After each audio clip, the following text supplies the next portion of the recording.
Okay, I want you to cut that half right now.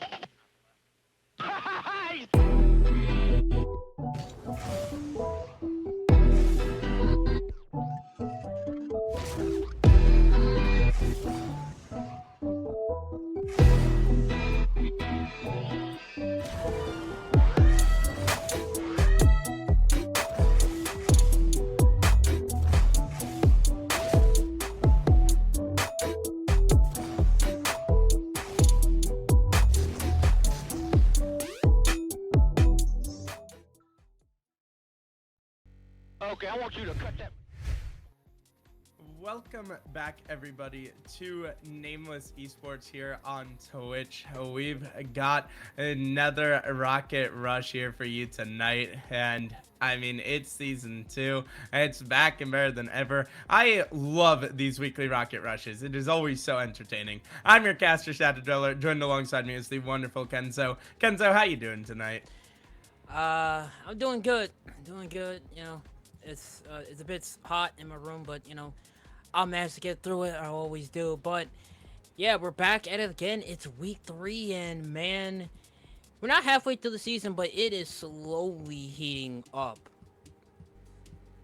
I think it's heating up a bit more than just in the season. Around the world, things have been getting hot, but you can see we've got a ton of teams sitting pretty close to each other in the standings. But as it goes on, obviously, this can quickly change and just become more and more intense. And we know that obviously there's plenty more tournaments to go. So I'm curious because we kind of saw it in season 1 where some teams were at the top early on and ended up going down later. Do you think these are some of our best teams, or do you think we're going to see some new up-and-comers tonight? I think we're gonna see some new up and comers tonight. You know, because like you said, and this was a trend last season, we saw lots of heavy favorites in the teams kind of really get a good jump start, but as more teams stop showing up, more of these newcomers start coming in and taking the top spot. As you know, it's week 3, so again, the points really do matter. First place 24 points, second place 18 points, third place 12 points, fourth, seventh, and fifth through eighth get 5 points. So the points really do start to matter once those later weeks start to come in. But we can see, I mean, that standings, each team has a 2-point differential in the standings. So you see SPK 24, Waifu Warriors 22, Noxvis 17, and Femboy Lovers all with a point differential of 2. So you're looking at possibly the top 4 teams in the spot. So it's going to be very tough because you're going to be playing a lot of tough teams in this tournament. But you do have a lot of these people who really do want a shot at getting those top spots, so you have to be very careful. But as always, you really do want to keep coming back because those points can really help you in those later weeks secure those top spots. And again, look at the teams to watch: SBK, Rain Esports, and Rents Do. SBK, who really have been a starling for the past number of 2 weeks, coming in Pokemon, Soku, and Cure, who have been very much, pretty much so far, the heavy favorite. And I gotta say, Rents Do having Eris, that's one you gotta always keep in mind. But any of these teams could be really scary as this tournament goes on. And you gotta remember, it's not a short night. It is a long one. So I wonder, are teams really built for this longer format where you're playing for much longer? I'm going to have to wait and see. But first up, we've got Tough Boys versus I Like Turtles. This should be a good one, with either of these teams having the potential to maybe make a run. Yeah, they are. And, you know, taking a look at the roster, I Like Turtles has Stellar, Robo2Fly, and Haha Boo.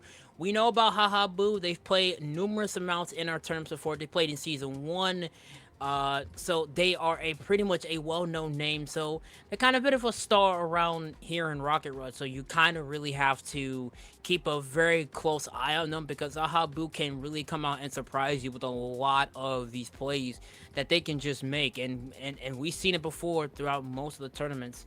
Meanwhile, on Tough Boy side is Divine, uh, Ike Gamer, and Juvie Links for Tough Boy. So this is the first time we're seeing I Like Turtles, I'm sorry, Tough Boy, excuse me. So kind of very interesting to see how how they come into the fray here tonight.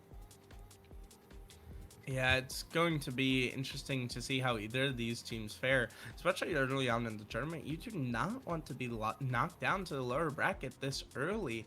And I can tell you, as someone who has played in these tournaments, being knocked down early, it means you're in for a long night. So, for the sake of resting, you would love to get a win here in this first round.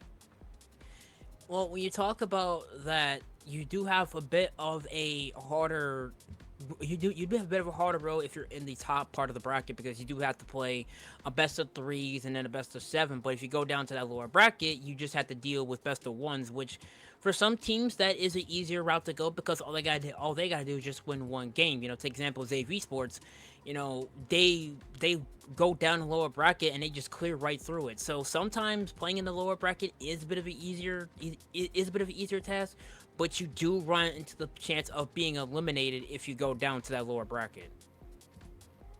Yeah, it's not the best of positions to be in the lower bracket, especially early on. But I wonder which team is going to come out with a bit more fire. Are they prepared for this? I'm really excited to see how either team is going to operate here in this one, especially so early on in the tournament where you can really catch some people off guard. Yeah, and that's why it's always that's why you always gotta keep your head on the swivel because you never know who the upset team is going to be. And we've had that before when some of these teams that we've never seen before absolutely show up and completely just dominate the landscape. So it's always a factor on who's going to be, the dark horse, who's going to be the surprising team. And a lot of these teams are going to have to be prepared for what's pretty much coming in store for tonight. Yeah, tonight's going to be a really fun one. I mean, we talked about it season one, and teams made comebacks from earlier on in the season, but I'm really looking at teams to start off strong here because if you don't start off strong, it means that you got to put so much more work and effort into those later tournaments. And we saw some teams like Team Silenced when they got a really big point lead early, they didn't have to show up every week. If you don't, though, we're going to see you here weekly, and maybe that's not the best situation for some teams. Yeah, and like you said, when you start to not show up, those points start to trickle down as they get higher and higher. So, one team who may be down in like maybe eighth place, they get first place spots, and boom, suddenly they're in the top three. And now you're thinking about, well, okay, we have to worry about this team now because they're creeping up on us, so we can't allow that to happen. So a lot of these teams coming back and playing consistently more is really going to help them earn those points and secure those spots, for the championship. Yeah, I agree. And I mean, speaking of the championship, it's going to be a fun one. We're still a little bit away from it, but I mean, if you can set yourself off as an early favorite, you gotta be feeling good for the rest of the season. And maybe, just maybe, you don't want to be seen as an early favorite because then teams have you on their radar. Yeah. But do you think it's an advantage to kind of stand at the top from the start, or would you rather have that late season surge?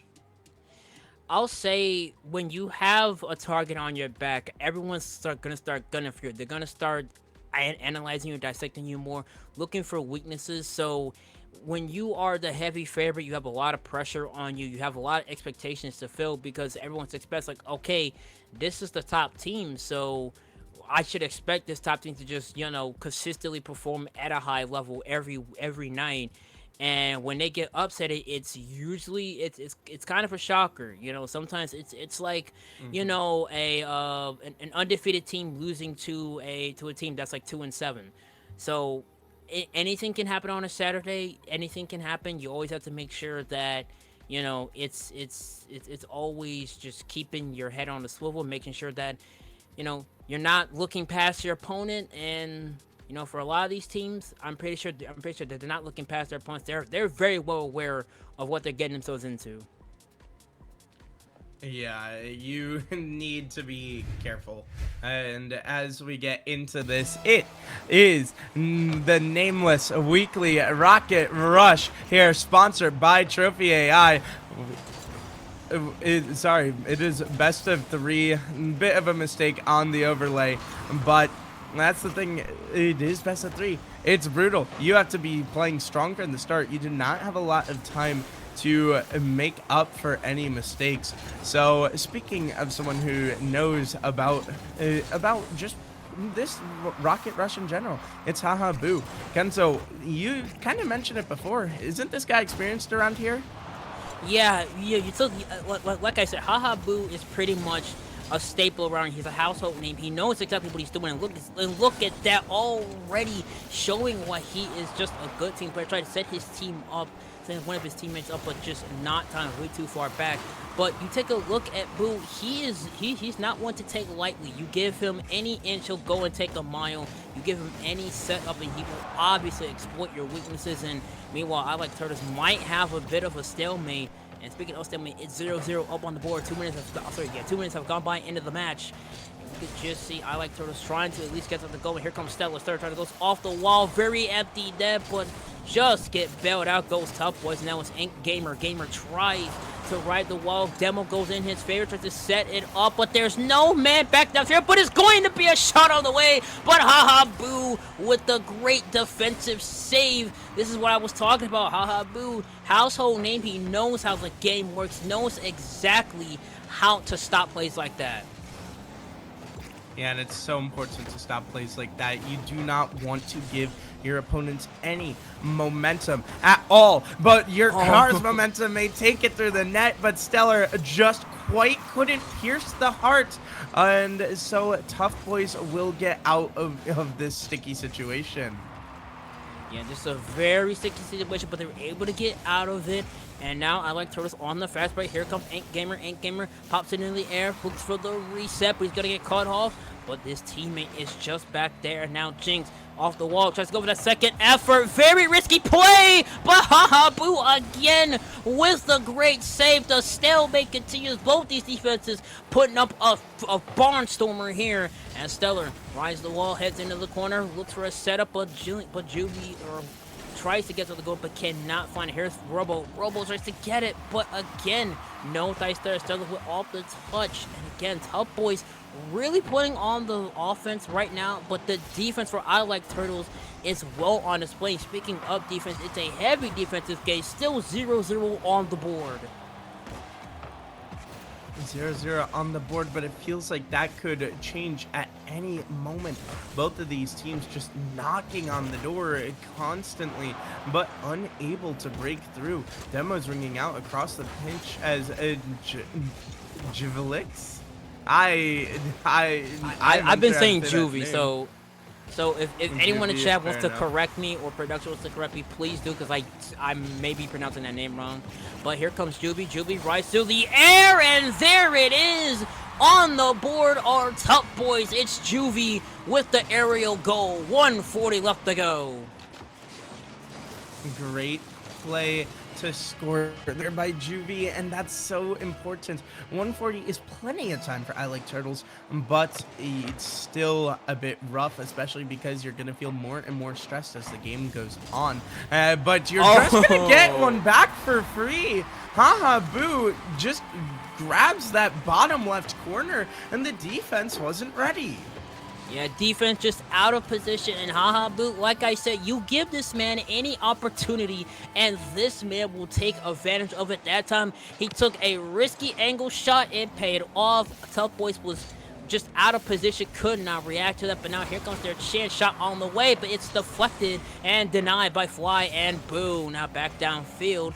As we could just see one of the players, here's Juby. Juby flies through the air, looks for a setup, possibly going Juby, puts it down on the ground, but Boo is going to meet him there, and Gamer is going to stop that momentum. Here comes Rebel. Rebel center to the corner, tries to chase it, may go for a double tap off the wall. No dice there, and again, as we approach a minute left on the clock, it is 1 minute remaining. Both these teams have to find the net, or we will head to overtime. Here comes Stellar. Stellar off the wall, tries to change his direction. Shot on the way from Boo, but Juvie denies it again with 45 seconds left. Let's see what Turtles has to do. Here comes Rebel, up and over one, but Juvie denies it again. But Turtles on the attack, not giving up. Juvie with another save. The defense starting to slowly bend for Tough Boys. Can they get it off in the next 30 seconds? Turtles applying a bit of the pressure. They're rotating back downfield. Here comes a player, but they're going to not have it. Here comes Juby. Back over to Gamer. Gamer sends it in the corner. Gamer shot on the way, but gets denied again by Turtle. 15 seconds left. Here comes Boo. Boo up into the air. Shot on the way, but it gets denied. 10 seconds left. They have to punch in it now, or this heads to overtime. Gamer with the second, but not going to happen there. Off the wall, 2-1. Here comes Robo. Robo, the last chance. Will he put it in there? No, it's going to overtime. Overtime early on, and you know what that means. All the pressure's on, but who cares about pressure when the defense is gone? As a beautiful demo off of the kickoff comes through from Juby, and that is just a free goal to take game one. Divine absolutely put it in the bucket, and just like that, Tough Boys takes game one. 8 seconds in overtime, 2-1. I mean, you can't start out game one any better than that. And you got to be feeling good if you're Tough Boys, especially after the league kind of started to slip, but proving, hey, we're able to bring this back, and we're not going to go away just because you showed some pressure. Especially, I think that kind of should have been 1-0 for Tough Boys, as it was a very weird goal from I Like Turtles where defense is just kind of caught napping. So you're now up 1-0 in a best of 3. Maybe it's a sign to come. The question is, can I Like Turtles bounce back? Time to find out. We'll have to find out. Game 2, best of 3. Here comes Gamer again. Waits it downfield. Very empty there to try to back downfield, but it's not going to matter. It's too late, and Tough Boys is up 1-0. Looks like we had a player maybe disconnect. Have to find out what's the story on that. But either way, Tough Boy leads it 1-0. 4:52 it left to go in the match.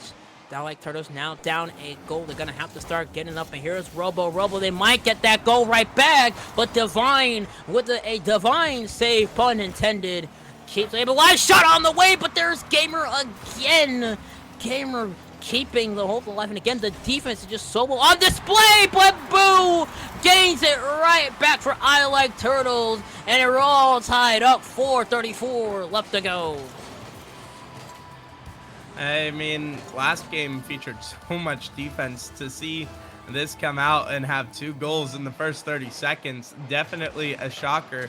But maybe that's just a sign of the adjustments teams have made, or maybe it's a sign of nerves and pressure getting to you. This one is bar down and out, but luckily for the side of Tough Boys, they can get this one out of here without much pressure to follow. They just got really lucky. That was an attempt at a double tap, but it was just missed completely. Still a stalemate. Here comes Stellar. Stellar tried to at least bump Gamer, but not being denied. Gamer off the double tap, off the wall. But again, still going to be caught up by Fly. Fly flies through the air, gets the bump he did not want exactly. Stellar goes zooming by the ball. Obviously wasn't expected, but here comes Boo, who has been so good. We talked about him early on in the match. He really knows how to play the game. As he goes for a shot, gets denied by Juvie. And here comes Boo, now with possession. Gamer trying to meet him in the middle, but Stellar not going to let that happen. As Gamer regains possession, sent over to Divine. Divine, does he have enough boost? He does not. Gonna put his car on the ground as Boo flies through the air, tries to get it going. Boo once more, great possession, tries to set his teammate up. Go shot on the way from Robo, but denied again. Here is Stellar one more time. Not enough power on that shot. It's gonna get denied. Now here's Juby again with another shot from Boo, but again just gets denied as Juby gets hit with a demo. In the possession of Stellar in midfield. Gamer's going to cut that off, and now it looks to be Tough Boys with some good pressure. This is probably what they need, just a good pressure shot downfield, and it's Stellar! And I Like Turtles takes the lead. I Like Turtles have their first lead of the series, and it cannot come at a more important time. 3 minutes left to go in this one. Now we need to see what does Tough Boys' response look like. You got to think back to the last game. They immediately scored off the overtime, but kickoff shenanigans not going to really be found here. So Stellar does have a freebie, but just not really any momentum to do much with it, as this one's passed down from Dot, passed over to the teammate. No, not going to come through. Robo trying to get back to it, but the bump slows him down. Bump can't land onto the goalie, and 2 members went for the side of I Like Turtles. Gotta be careful, as finally Tough Boys can clear this one and take it down the other way to try to get some offense going, but the 50 won't come through. That's why you gotta work out in the gym, is to make sure to muscle it past people, but it's not gonna work out here. Yeah, that's why they say you gotta hit the labs, because stuff like that, overcommitting is never a good idea. Not sure what they had in mind. Not sure what they had in mind in there. That was a potential goal, but the teammate gets in the way. They're punching themselves in the face for that one. Robo had a shot, and it could have a chance to go up 2 goals, but it remain a 1-goal lead. Here comes Stellar. Stellar now trying to do as much as he can. The 50 not going in his favor. Boo tries to beat it, but the 50 pops the ball into the air. Divine with a touch now. Stellar pops into the air. Can he get over 1? Can he get over 2? Off the wall, but a last-second doink off the crossbar. Not gonna help him out any other way. Here's Boo once more. Boo tries to maneuver around. Stellar can't find the dead. Once again, the crossbar comes into play. Here comes Robo. Shot on the way, and that time it does the job. I Like Turtles up to 3-1 with 1:30 left to go. Gotta feel good now if you're I Like Turtles. That might have been the death sentence. Tough Boys have enough time to come back, but the problem is they haven't been able to find the offense that we are so used to seeing out of them. And so I wonder, when will that offense ignite? Maybe it's a bit too late in this game, but I Like Turtles are 50ing themselves, as this one almost finds its way netwards. Maybe it will on the follow-up. Off the defender, off the post, and right back in by Dot. And this one will not be done yet. Not over just yet. A very risky play from Aha Boo. That was just that was very unfortunate for him. He was just not going to get that. That was a very bad touch by him. I saw what he's trying to do. Here's the kickoff goal on the way. Ribblefly immediately shut it down. Not going to allow him to get a goal and tie this game up. 1 minute remaining on the clock. I Like Turtles just trying to remain with a 1-goal lead, not wanting to give it up. And here comes Gamer now. Gamer with a chance, but he's going to ride the wall. It's Juby now. Over to Divine. The 50 not in his favor as the ball gets controlled by Gamer. Fly pops into the air. Now with possession. He's running low on boost. Has about 18. Going to use all of it. And now Stellar trying to position himself way out of position. Now it's 30 seconds remaining. Now Tough Boys, they're gonna have to start clicking in if they want to tie this game up. Here's Boo, tries to dribble past Bo, but he's not gonna get the die. He will just no dice there. 17 seconds left. It's all or nothing for Tough Boys. Can they put it into the net? But I Like Turtles proving they still got it. 10 seconds left. It's all or nothing. Touched by Juby. Juby tries to get past one, but not going to get past the other. Here's RoboFly. Ball downfield. Can Juby get that touch? No. Not what he was looking for. And I Like Turtles will take game 2. And we will head to game 3. Man, you didn't win it when you had the opportunity. If you're tough boys, now it's game 3 where pressure is on both sides. But sometimes pressure forms diamonds like we saw. I Like Turtles really able to lock in and get that one back under control. I gotta ask you, Kenzo, who do you favor going into this third game? It's tough, no pun intended, but I have to say both teams have looked pretty good, but you saw I Like Turtles kind of adjusted their game plan in game 2. They really, besides going for the 50s and making a couple mistakes, they were really on that offensive pressure side. They didn't allow Tough Boys to at least get a chance to breathe her. And when Tough Boys had a chance to make a play, their shots were just not falling in. That goal they got was just a very bad touch on Haha Boo's part. You know, you can't really get goals and rely on that. You're gonna have to really force that ball into the net and get them possibly lacking. Maybe go over a couple demos, a couple bumps to kind of throw them off so you can get those advantages coming into game 3. So if I'm Tough Boys in this game 3, I'm going for bumps, I'm going for demos, because I want those advantages. I want I Like Turtles to be out of position in this game 3. Fair enough. I just for Tough Boys, I need to see the offense. There were multiple opportunities at the end there where it looked like, hey, here was their moment. They're about to strike. And then it just didn't come to fruition. Yeah. I mean, you think of the one off the post, you really need to make sure that your offense is clicking and you're getting those goals because, yes, low scoring affairs means you don't need a lot of goals to win. But if you're going to give up 3, that's just a bit too many, and so I need to see a bounce back from Tough Boys. And if you're I Like Turtles, just keep it going. You played great defense, maybe a little bit shaky at times, but you played some great offense as well. And now you're just one step away from round 2 after what has been a close series so far. The question is, though, what does either team have left in the tank to push this one over the line? I mean, at this point, you just have to see what works and what doesn't. Obviously, the defense has been looking good for Tough Boys a little bit, but the offense, like you said, is pretty much non-existent. It hasn't been pumping up, you know, for them a lot of times. So they're going to have to ramp that up as we head into game 3. 6 on the field, 5 on the clock. Underway was game 3, and it's Gamer and Boo squaring off in the air, looking for that 50. Not going to matter as Stellar gets possession. Stellar tries to go for that 50, but not again. Not going to be in his favor. Now possession resides on Tough Boys for the moment. Juvie now tries to go off the wall, but not going to get a dime out of that. The pressure's still on their side. They're doing very good, just keeping up that pressure on I Like Turtles. But again, that offense really needs to kick in as we start to see them back out on defense, going for that 50. No dice there. Here comes Stellar, gonna meet him there, has a lot of boosts, can't get past one, but again, that 50 is gonna go and send it into the corner. Now here's Juvie. Juvie pops it in the air, gets the reset, looking for another one.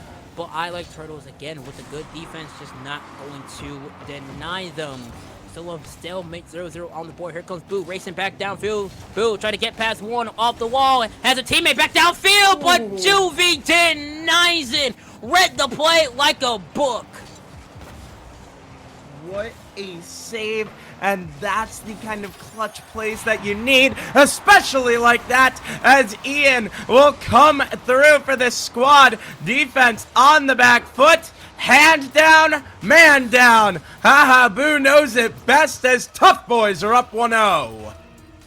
And just like we said, just like to shout out to Sean, whoever scores first usually wins the game. So if Tough Boys can keep this up, they're gonna punch their ticket, and that's a shot that should have went in from Stellar. Oh my goodness, that had a chance to go in, but it did not get the angle that it needed. And now with Tough Boys with good possession, Stellar looking for his redemption arc. Still with possession, here comes Boo. Now Boo off the wall, can't get the double toe. Looks for the third man back, and it's Robo 2 Fly who ties it up, and we're all tied up. 3-23. Such an important goal. It relieves so much stress after what has been a very close affair here in this game. But now it's just a question, of who's going to step up, who's going to be that playmaker, who's going to be the hero for this squad, as it could be anyone. I especially do want to see Hahabu step up. I feel like for such a household name, it's been a bit of a quiet series out of him, but with 3 minutes left to go, who knows what's going to happen. Yeah, and I kind of agree with you. Even though Hahabu is a household name, he's been quiet, but when he shows up, he does show up. So I think more or less that it's not so much more on him, but rather his teammates have to really step up, because, you know, we've talked about Boo in the past numerous times, but we haven't seen much of Stellar and Robo.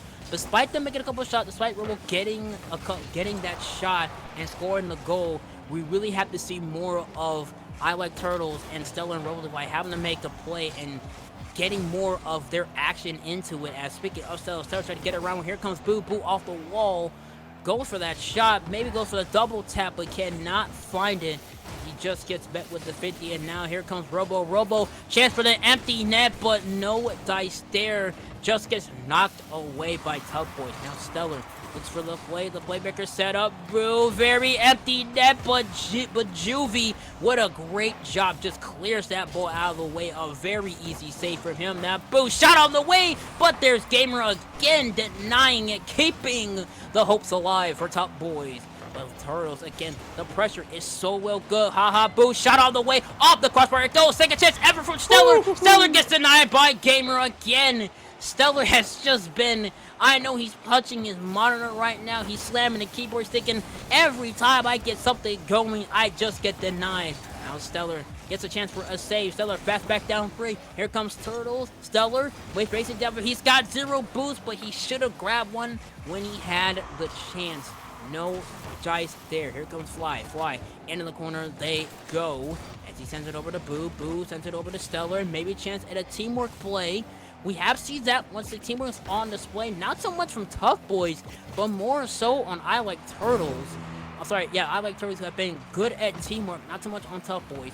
As a minute remains in towards the match. Here is Boo. Boo flies through the air, gets past one. Can he get past the other? It's Stella with the assist, but no dice there. Here's Divine. Divine sends it over to Gamer. Gamer with a chance, but Fly just denies it. This one is so back and forth, and it is so close, but ladies and gentlemen, there's 30 seconds left before overtime, and you know what that means. It's crunch time. Both of these teams got to get going if they want to win it here. This one going through the skies, going towards that back wall, almost put in by Ian, hardly kept out. Follow-up double, no shot, no, staying away is Ian as he keeps it away for now. I Like Turtle still hanging around. They do not want to give up these waters. Now in this corner at the side, well, that's a bouncing towards the net, but it's going to be off the post and away. Juvie keeping it away for now. Final opportunity going over to Tough Boys. This one bouncing dangerously towards the middle, but it finally hits the ground, and we have overtime. The second overtime. Can I Like Turtles redeem for their game 1 mishap? They lost in 8 seconds in overtime in game 1. You know they want to get that feeling back and redeem themselves. And we get just started with Juvie. Gets that. He sends it over to Divine. I think Stella tried to go for that play, but he's a bit too low on that ball. Here comes Boo. Boo tries to go off the wall, but again, denied. The pressure is mounting as Gamer is going to just boot that ball straight up into the air. No dice there. And now Fly, he's just reading it like a book, but he does not have enough boost or the momentum. Here's Boo, sends it downfield over to Fly. Fly will put it in towards the net, and I Like Turtles comes back and takes game 3, 2-1 in overtime. Absolutely beautiful OT winner. That's how you get it done. What a back and forth first series of the night. But I Like Turtles eventually come out on top, and Hahabu escapes the early scare. I know he's had a couple of scares early in that first round, but he and his team come through to move on to the second round. What a performance. I mean, what a performance from either of these teams. It was pretty much Hahabu just, you know, I don't want to say Boo carried the team, But from what we saw, Boot was heavily the focal man at that point. Sure, it was RoboFly making that game tying score, and then Hahabu just coming in with that game winning shot, puts it in the net, and yeah, I mean, if you're I Like Turtles, you absolutely love that type of play. You really do, and my goodness, what a performance. What a clutch. You love to see that you can clutch in the overtime, because that is stressful. But, ladies and gentlemen, we're going to have to send it to a break, so we will be back in a little bit. See you all then. This is true.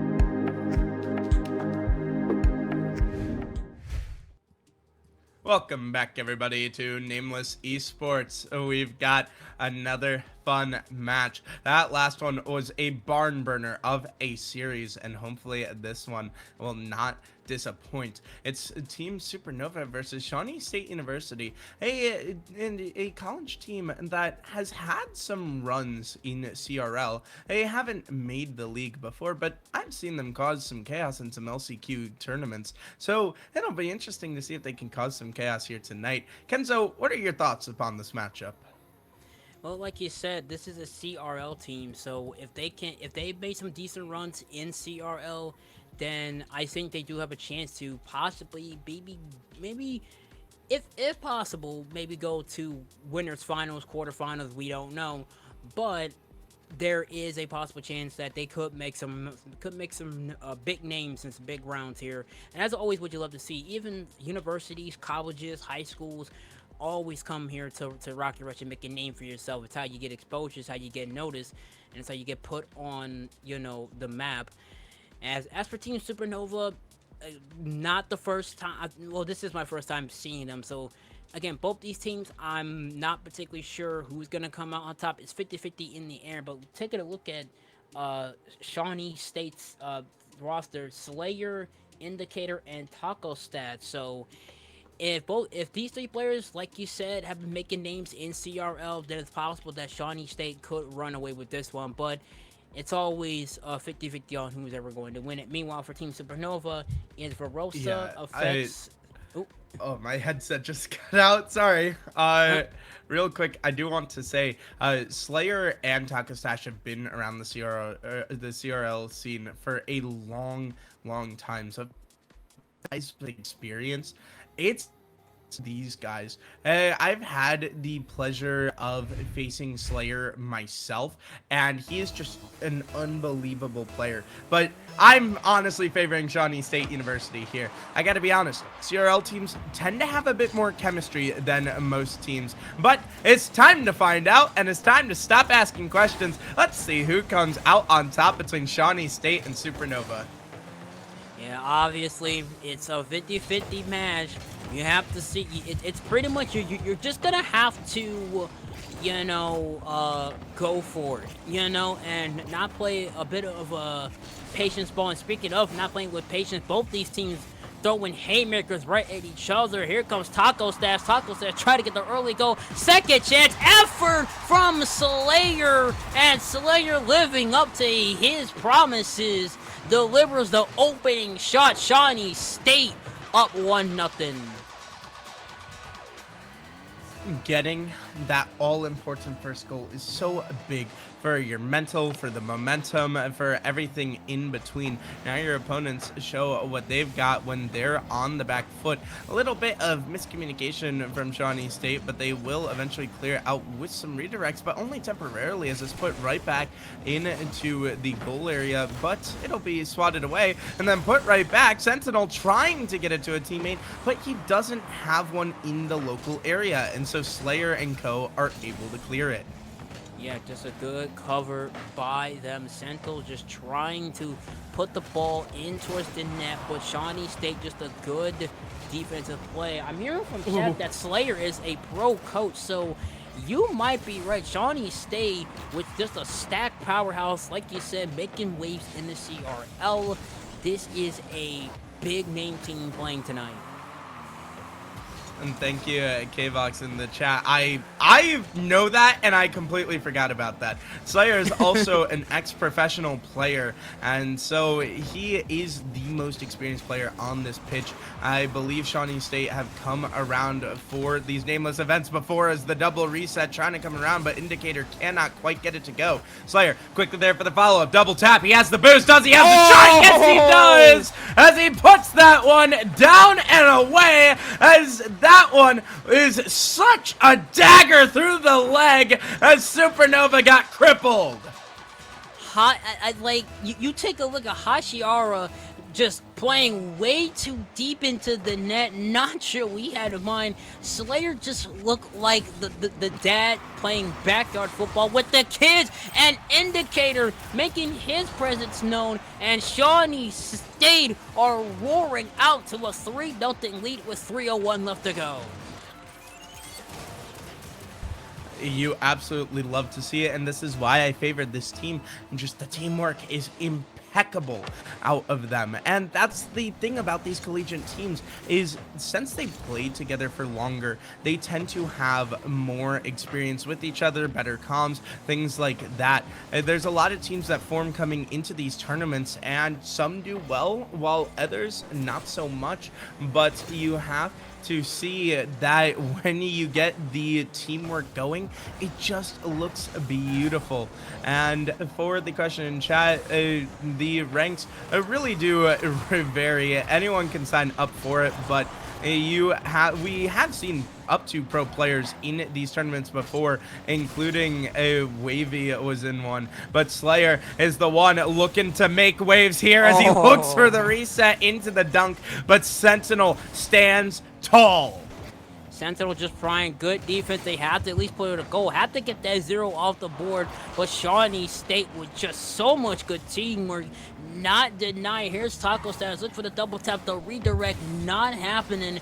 Here, Indicator, all backing off for the moment, gets with the fake. What a fake from Shawnee State! Oh my goodness! 4-0, 152. Look at Slayer getting the bump, the demo, and putting in the net. The Licky Llama, thank you so much. Indicator was 52nd a few days ago in the RLCS2's tournament, and my goodness, you can see why. This man is all over the pitch, and I mean, parents, cover your kids' eyes. This one's very brutal. This is straight B to A if there ever was it. 5-0, 149 left to go on the clock. Team Supernova not quite looking like a Supernova, as Slayer is going to let that one go over to Sentinel. Now, I believe the star player is Efford. Yes, effects, I believe, if I'm correct. It's really hard to tell what players' names are when they are just literal lines. But here comes Indicator with the double, not having anything going. Another 50 not working out in Slayer's case. Now Indicator's gonna back away for the moment. Here comes Taco with a chance on the plate, not gonna have it. Indicator, very risky play, but Shawnee State at this point can pretty much just play with their foot. They don't gotta worry about anything. With a 5-0 lead, there's a save from Taco, and my goodness, Shawnee State just firing on all cylinders. I mean, right now, Supernova finally getting a taste of what the net is like, but I mean, it's like going on vacation. You try to have some fun there, and then you quickly leave. Supernova have hardly gotten to this side of the pitch, and the double tap, just no boost for Sentinel. And that really sums up how this game has gone for Supernova. It's just not going right. It feels like you're in the right position, and then Shawnee quickly proves that you're not, as Hashira has to race back for this one, and he does. But with 20 seconds left, you gotta sit here and wonder, what do Supernova need to do to really turn this one around? His Indicator is trying to style on his own net. Almost a beautiful goal, but his teammate says that one was not good enough. But Kenzo, I gotta ask you, after a brutal game like this, how the heck do you bounce back? I think you have to pretty much match the intensity of what Shawnee State was really going at. Just because you're facing a CRL team does not mean you are down tonight as Shawnee State take a 5-0 Game 1 victory and absolute blowout B2A on display for Shawnee State University. I mean, you can't say nothing bad about Shawnee State. What they did was probably the best, not the, I will say the best Rocket League on display, but also the perfect game that you could have dialed up. The game plans were on display at that point. Yeah, I mean, if you're Shawnee State, everything went to perfection. The thing is that Supernova started out even, and then it just didn't quite go their way. I hate to say it, but you're going to need a tremendous bounce back here to bring this one back. And for Shawnee State University, you just need to do that again. I mean, maybe you don't need 5 goals. That's kind of like going to the candy store and like you're begging your mom, please let me have a cookie, and then she lets you have a cookie, and then you ask for 2 cookies. They just need a couple to put this one away. But as we get underway in game 2, Supernova, what do you have left in this one? It's time to find out. Time to find out. Time to lock in Gamer Lean, as they like to say, as Indicator sends it over to Taco Stash or dive. It's Hashira with the touch, sends it back downfield. But you also notice Shawnee State really, again, the aggressive play style that they like to do, especially coming from Slayer. But it's also a thing, you know, the teamwork just on display for them. And I think for Supernova, they're gonna have to start matching that as they head into this game too. They need to do their best to really match that speed. And the thing is, for Supernova, I don't think you're going to get a ton of offensive opportunities here. So you need to make sure you're capitalizing when you're having them. And also, obviously, keeping the defense going as Sentinel is being chased by Slayer. And Sentinel looks for an ambitious challenge off the ceiling. Not quite what I would have done after how this game 1 went. But yeah, maybe it shows he's just not afraid to back down. I mean, I admire the effort. You know, I admire going for stuff like that, being a bit creative with your shot. But creativity does not win you anything. It's all about execution. He dialed it up, but not what he has more, as now Shawnee State with possession. Incubator gets past 1, send it over to Taco Stats, as Taco Stats just bounce it right off the wall. Perhaps the 3rd man back. Here comes Slayer. 4th man goes for the effort, but no, Dice is there. The shot goes to the wayside. Or will it, as now it's Hashira with possession. But Slayer, you know, you said Slayer is pretty much just a pro at this, and he right now trying to set up his team, going for these opportunities. I think he might be the MVP of this play, but Effects will put it in the net, and now Team Supernova with their first goal tonight. Gotta feel good about that. And for Shawnee State, the offense, I mean, it feels like they've been figured out a little bit. Maybe they're just not taking it as seriously. I am unsure, as the offense looks completely different. It's not as oppressive as it was last time around. And for Team Supernova, you love the bounce back, but now Indicator's gonna look for the flip reset, and it's just beautiful. Absolutely textbook out of Indicator, and it's why you can't give this man space on the ball. You can't give, I mean, just look at that technical rocking these play on display. Chef's kiss, all tied up, 242. And as we said before, folks, the team that scores the opening goal usually wins. However, that could be the streak breaker tonight, as Indicator wins the 50, pops into the air, tries to redirect it, losing so much boost. That's not gonna happen now. Slayer sent it downfield. That Sentinel up in the air, gonna get met with the 50. And now again with a tight game, it's an even stalemate so far to see what's gonna happen as that ball does not go into the net. This one feels like it's just a matter of time till Shawnee State break down the defense. Hashira gonna have to 50, and he weight rooms them, and it's going right back down the other way, as Hashira was able to weight room Slayer on this one, and his teammate has the perfect follow-up for the goal. I mean, that's just unfortunate for Shawnee State, man. I mean, That was like you said. He put him in the room. He put him in the weight room. Told him to hit the benches, kid, and just put him on display. And then Effects just comes in with the assist. I mean, you can't dial it up any better than that. As now Shawnee State once again back down a goal as a demo now goes out for Shawnee State. Taco Stash pops it into the air. It's gonna get met by a player, but cannot find it as Hashira with the save. Shot on the way. No dice there. Oh, what a save from Sentinel. Keeps the lead alive for Team Supernova. And this is such a dangerous one for Supernova, but they are able to stay away for now. But this one's getting ever closer. An indicator will tie this one up, as that is just a great pass from Taco Stash, and without boost, you're not stopping that.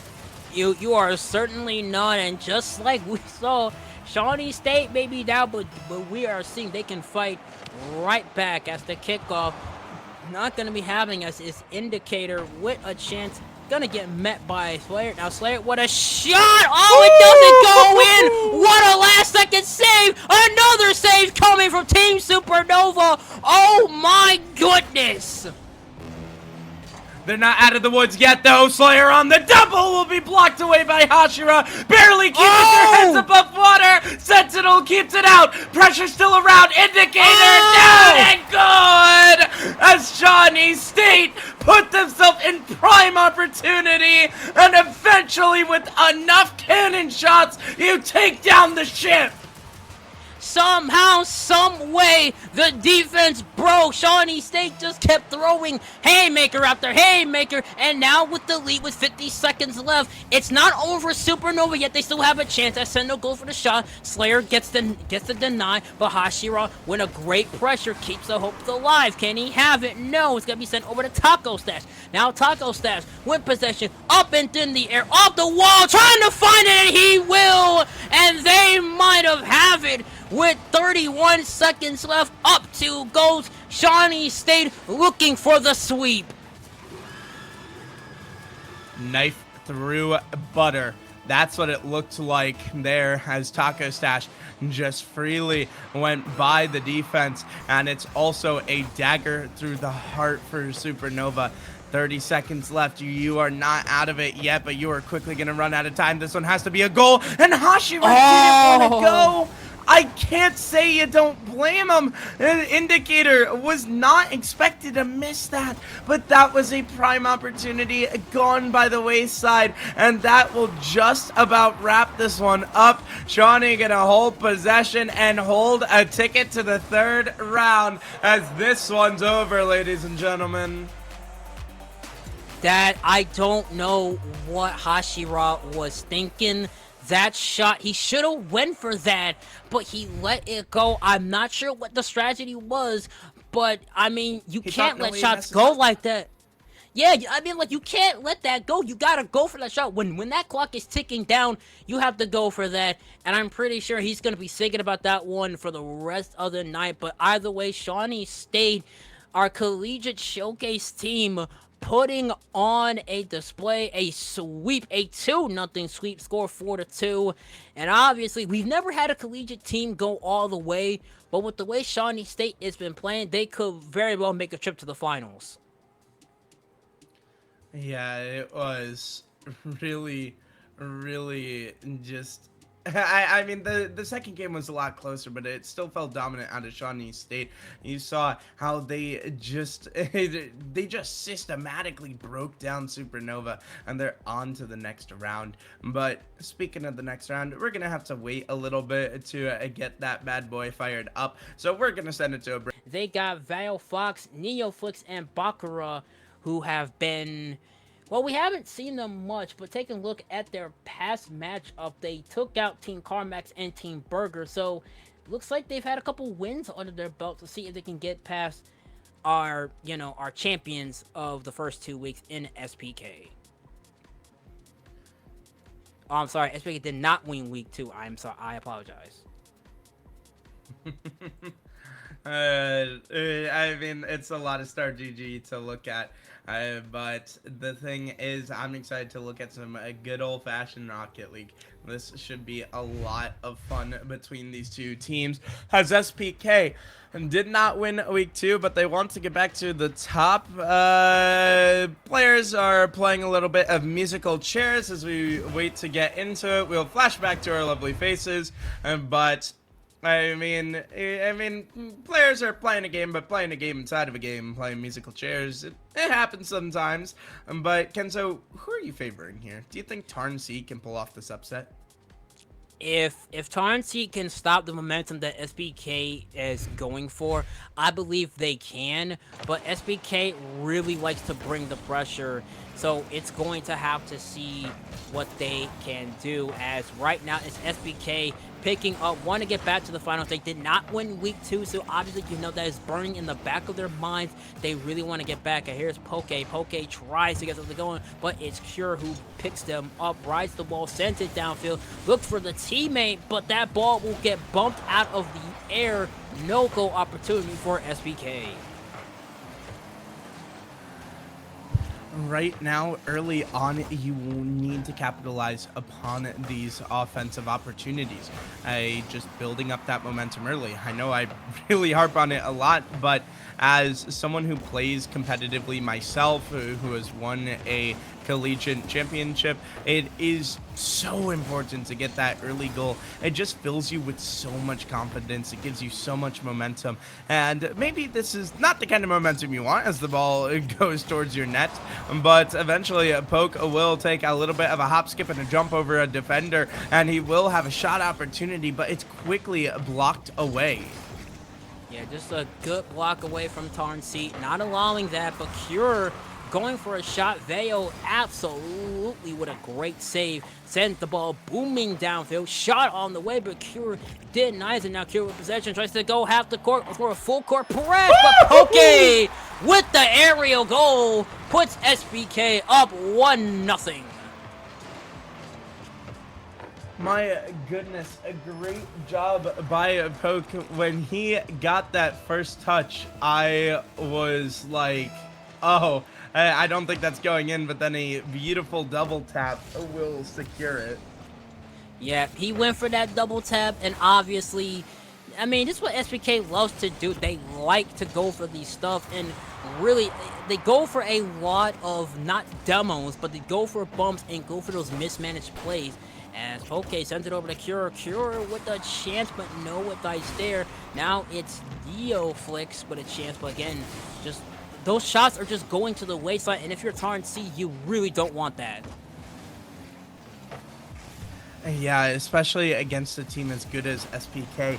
I don't think you can give up any offensive opportunities when you have them, but this pass down is absolutely beautiful, and it's going to be bottom right. Val, it will perfectly snipe it. A great job by Neoflix. He has perfect control of it, and they just eventually wear out the SPK boost and take perfect advantage. That's just good setting up your teammate of just a great assist from Neo. He sends it over to Vale, and Vale just says, yeah, let's take advantage of that, and just found the net and trying to net again. Oh, 2 times. They can't find it, but Vale with the third effort finds the net, and Tarn C takes the lead 2-1. Great bounce back from Tarn C, and you want to see this momentum keep rolling. And now for SPK, I mean, they're one of the best teams here, but you're kind of getting challenged here. The question is, how do you bounce back? Because when you're at the top, as they are that ranked #1, when you're at the top, sometimes you're not really ready for when you get a gut punch from an opponent. So they need to bounce back here with 2:20 left to go. Yeah, but however, this is game 1 for both these teams, so it's usually about the first game jitters, just trying to get a feel for each other. As Poke with a chance, shot on the way, it's gonna go off the crossbar, no dice there, and that seems to be the story for tonight for a lot of these teams. The ball just going off the crossbar, they cannot find it, and now Neo flicks the possession, try to get past one. He's able to get past one, but will not get past the other. And now here is Cure with a chance. But again, no nice there. Shot maybe going, but Neo is going to clear that ball out.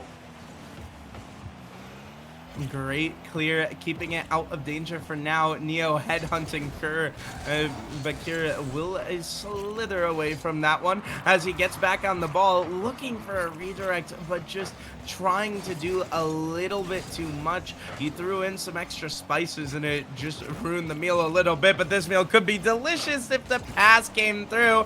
Back to Kerr, into the middle, fake comes out and it will go in off the post, as that is absolutely diabolical team play from SPK, putting the defenders on skates. That was pretty much just going for it, and again, no man back there. Soku obviously just took great advantage of that, and now honestly, with a chance, Kira sent it downfield, but Bakura making his presence known. Haven't heard much of him tonight. Gets the save, his first save of the game, and now a minute left to go on the clock. NeoFix pops into the end, sends over to Bakura. Bakura's gonna go for a shot, but Poke just denies it, and now a minute remaining off the clock. It's still worth die time now for both these teams. You need to get going in this one if you want to end it before overtime. You know how stressful that is, as right now it's just Tarnsey trying to reel it back. SPK starting to loom, but it will be cleared long. Val puts it to the middle. Shot, no, top right doesn't come through. Little bit of wind in the building as the net was relatively open and you just couldn't quite get the shot. Now Kira keeping it up high to the skies, but it will eventually come down as gravity takes effect. NeoFlix trying to work something with it, but with 15 seconds left and 12 boost to boot, you just can't do much. This one over his head, even with the boost this time. Cure sends it to the middle on a double tap, but the problem is it's just not threatening enough. Neither team getting a good enough look. Cure to the skies, finally gets this one high, straight down, and he would have had the double if it wasn't for OT. Overtime it is, ladies and gentlemen. The third overtime of the night, and Poke may be calling it early, but decides, no, I'm not going to do that. Instead, Val's going to knock his block off, knock that ball just well out of his reach. Now, Bakura, a chance for NeoFlix, but NeoFlix wasn't ready for that one. Bit of too high for his taste. Now NeoFlix with possession, tries to get it over to his teammate, but Soku is going to deny it. You could just see Tarnsey playing so much aggressively, knowing that they have a chance to pull off a Game 1 upset. Can they follow through it? They're going to have to start putting it, but that ball goes over the net, and now Vale with a shot, and Vale calls game 3-2 in overtime. Ladies and gentlemen, an upset may be brewing. Tarnsey have started to storm onto SPK's pitch as the rank 1 team just looks shaky here. It wasn't even necessarily a terrible game out of them. It was just better from Tarnsey. Kenzo, are we gonna get an upset here?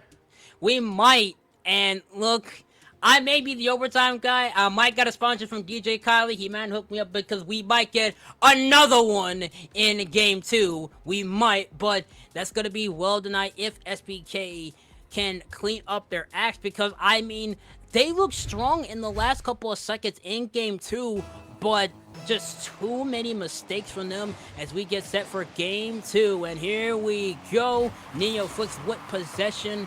No, a kickoff attempt for them as Cure shot on the way, and that is a way to jumpstart your game 2 momentum as it's Cure with the opening shot.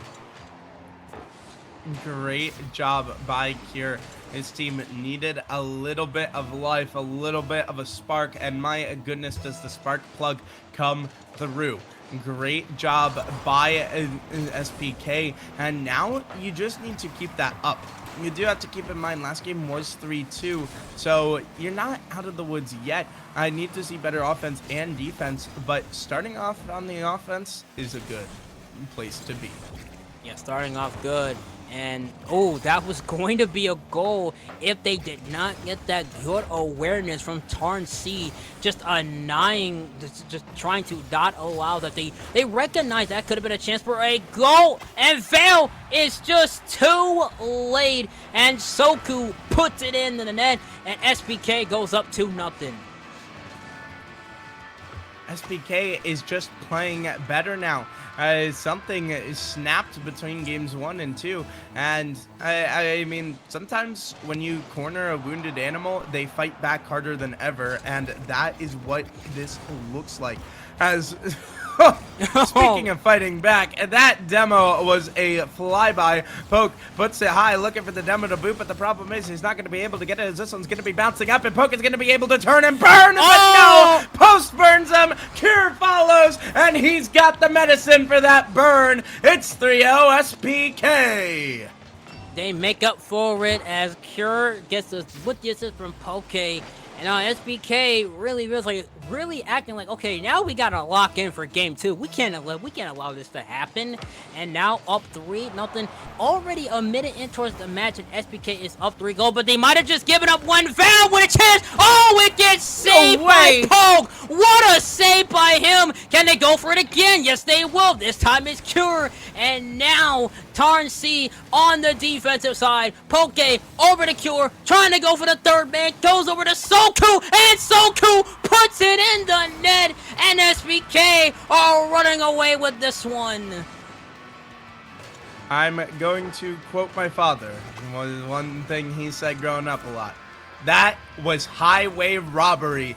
That should have been 3-1, and instead it's 4-0. Absolutely brutal if you're Tarn C. Now, they do have plenty of time left in this one, but maybe it's plenty of time left for SBK to set a goal record, as it's 4-0, not even 2 minutes in. I do want to point out that I believe, if I'm correct, I believe SBK beat a team like, I think 10 goals to like 1, I believe, or something. Oh, never mind. That was Towson University who put up 10. As speaking of Cure with his goal, another one. Shout out to DJ Kali, as it's 5-0 with 3:07. Yeah, looks like SPK is bringing out the belt, because this is straight B to A right here. This is brutal. If you're Tarn C, there still is a chance to come back in this one, but I'd frankly be looking a bit more towards the next game, just talking about what they need to fix. And I think it's just that you can't let SPK run your half of the field. It's been boost steals, it's been demos, it's been passing plays to boot. I mean, they just looks like there's 2 orange halves of the pitch. So you need to make sure that you're not letting them run your zone. Yeah, and if you're Tarn C, I mean, not how you want game 2 to start out. I mean, that early goal set the tone of how this game was going to go. SBK, obviously the big brother had to take the controller away from the little brother and start playing. But I mean, this is a way to bounce back. You know, you lost a close game in overtime, 3-2. This is certainly a way to get your get back. And now, as the time slowly ticks away, Tarn C have to start putting in the ball in towards the net. Vale with a shot, but Soku, he might have gotten the save, but he gets rewarded with a demo. Val looking for something, but Tarn C just can't get anything to go right. SPK have really locked in. The good news is Tarn C have stopped the bleeding, but with a minute 45 left, I just don't think you can bring this one back. And you really have to set your eyes towards that next game, unless you can quickly get one here, as this one does go around the defense, but it's just not enough. As Smatsuku, how do you say that? It's Soku. Soku, okay. Soku was just back in time, and he's on this ball yet again. Doomsy Dish is way too free, as it is 6-0, and SPK have a chip on their shoulder. The chip is certainly strong. I mean, they're just running away with this one. Soku just obviously just running away with. I was like, it's like he just made it look so easy. As now, oh my goodness, what was Tarn C thinking? They just let that kickoff go by. If that ball when it went straight into the net, that would have been the quickest kickoff goal we've ever seen. Luckily, SPK missed that, but you cannot let that happen again if you're Tarn C. Yeah, this one is... I just have no words. I mean, I can't talk too much about this game. How'd the game go? Bad. Was it close? Yeah. No. Belt to A? Yeah. That's how it's been. This one has not particularly gone in Tarn C's favor so far, but maybe they can bounce back in the third game. I'd like to see them get a goal here for a little bit of momentum and something to look up towards going into that last game. Yeah, and if I'm as... Oh, there's a goal. There's a goal. It's Bakura who gets the first goal. We haven't heard much of Bakura throughout the entire night, but he makes his presence known by just getting a goal, and SPK just says, you know what, we'll let you have one. Maybe get a Brazil in there. We'll have to see. As it is, the World Cup is going on, so we could have a Brazil happening as it's Cure tries to fly through the air, go for the reset, and there's the Brazil as it's Cure puts it in the net, 7-1. I mean, like you said, Murder She Wrote, Fat Ladies has already sung. This one is done. I mean, it's not done yet. This World Cup match is just starting. It's Brazil playing. Aren't you excited? Kenzo! I am excited to see the World Cup, but the thing is, this Rocket League game is just about over, and Tarn C will have to look towards Game 3. I gotta ask you though, Kenzo, what do you think needs to change going into this final game? Well, if you're Tarn C, not do what you did in Game 2 for starters, because, I mean, the defense was just not on display for that one. I mean, look at the shots, look at the stats for Tarn C compared to SPK's. It's almost like Tarn C just didn't even show up. I mean, 7-1, you get a Brazil. I mean, sure, you know, you put a goal in the net, and it does give you some sort of a morale boost, realizing, okay, hey, yeah, we can't score. We just need to do more of it. As I look towards the chat, IS1 says, why are these announcers so biased? I mean, are we biased? I mean, you can't spin it differently after it was not close. It's hard to say close game, but the good news for Tarn C is they did take that game 1. It wasn't an overtime, but if they can just hunker down defensively, and they can definitely win this one and upset the rank 1 team. This is game 3 coming to you live as Bakura is gonna look to start us off right. Can't quite get it to go, but Neoflix will quickly be turning on this, trying to keep them at bay, and this is the kind of Tarn C that we love to see. Starting out on the offensive, putting this pressure on as Soku gets a piece of it, but Bakura is running interference! But it's just not enough! Bumps come through, but it's not nearly enough! So freaking close for Tarn C, but a little bit of heartbreak as Neoflix cannot quite get this one to go. I mean, how in the world does that not go in? I mean, if you're Tarn C, you gotta be thinking, oh my lord, how did that not go in? You gotta be kidding me. They're slamming their fist on their desk, trying to figure out how do we score on this team in game 1, as now it's Vale with a chance to make a play, but not gonna have it going, as it's Poke with possession. And I'm sorry, SBK got really lucky on that last goal, getting lucky again as Bakura's shot does not go anywhere near the net. This has looked so much better from Tarn C. A little bit of bump support, but it will be blocked away. But finally, SPK clear the lines, and Val can't quite get a touch, but the bump sets up Bakura to go for a must-eat to Neoflix. Can't quite get there, though, with the defensive presence. Val passed down. No, not quite on the same page. But if you're Tarn C, this game is looking good for you as you've been dominating. Yeah, as, you know, as shout out to Ironbad, they think they're being pretty accurate to the current game. I mean, when a blowout's a blowout, you have to call it like it is. But either way, it's still game 3. It's still a stalemate as 2 minutes go by. Vale circling around, tries to go for something over to Bakura. Bakura, oh no, like they're just a little off target. And again, another shot demo. goes to the wayside. A demo goes out in their favor. Bakura does get it. And I mean, if you're Tarn-C, their shots are going, but they're not landing. Yeah, it feels so close from them. And the demo comes through. Oh! This one finally open. Can't miss it this time. And from the furthest back position we've seen him shoot from, that's the one that lands. Neoflix, absolutely beautiful to abuse the demo from his teammate. And Tarn-C are 2.5 minutes away from a massive upset.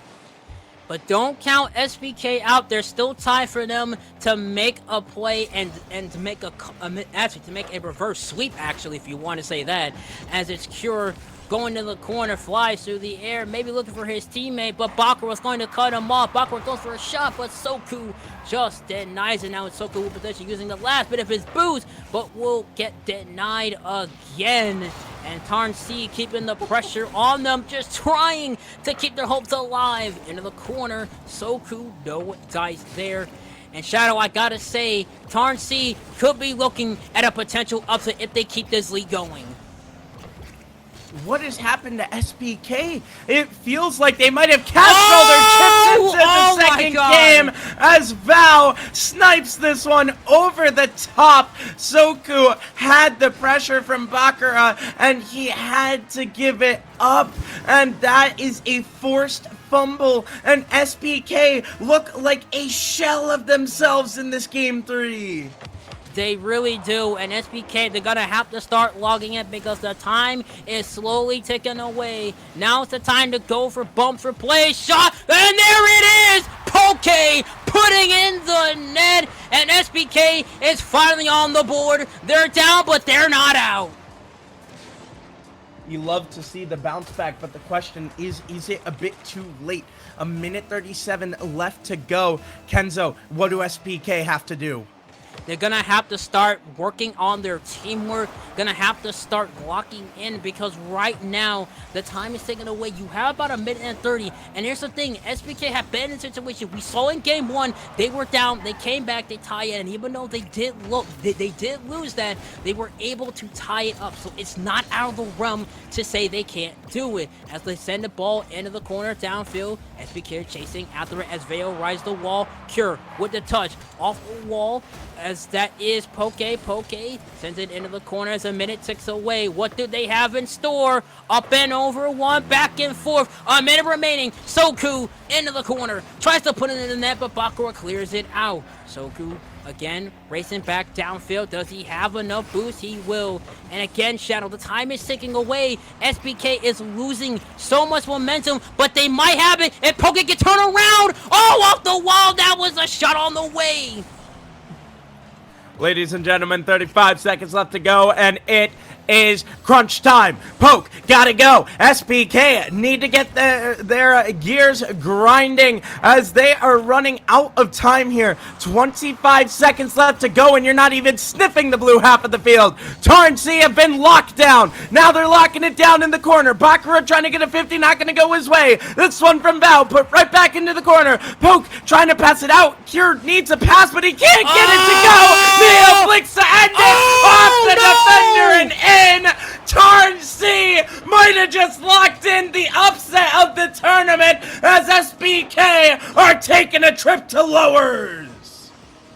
That was the dagger in the coffin for Tarn-C. What a statement to make in this round 3 matchup. SBK not having, as Neoflix just gets another goal. It does not matter, but what a bounce back game for Tarn-C.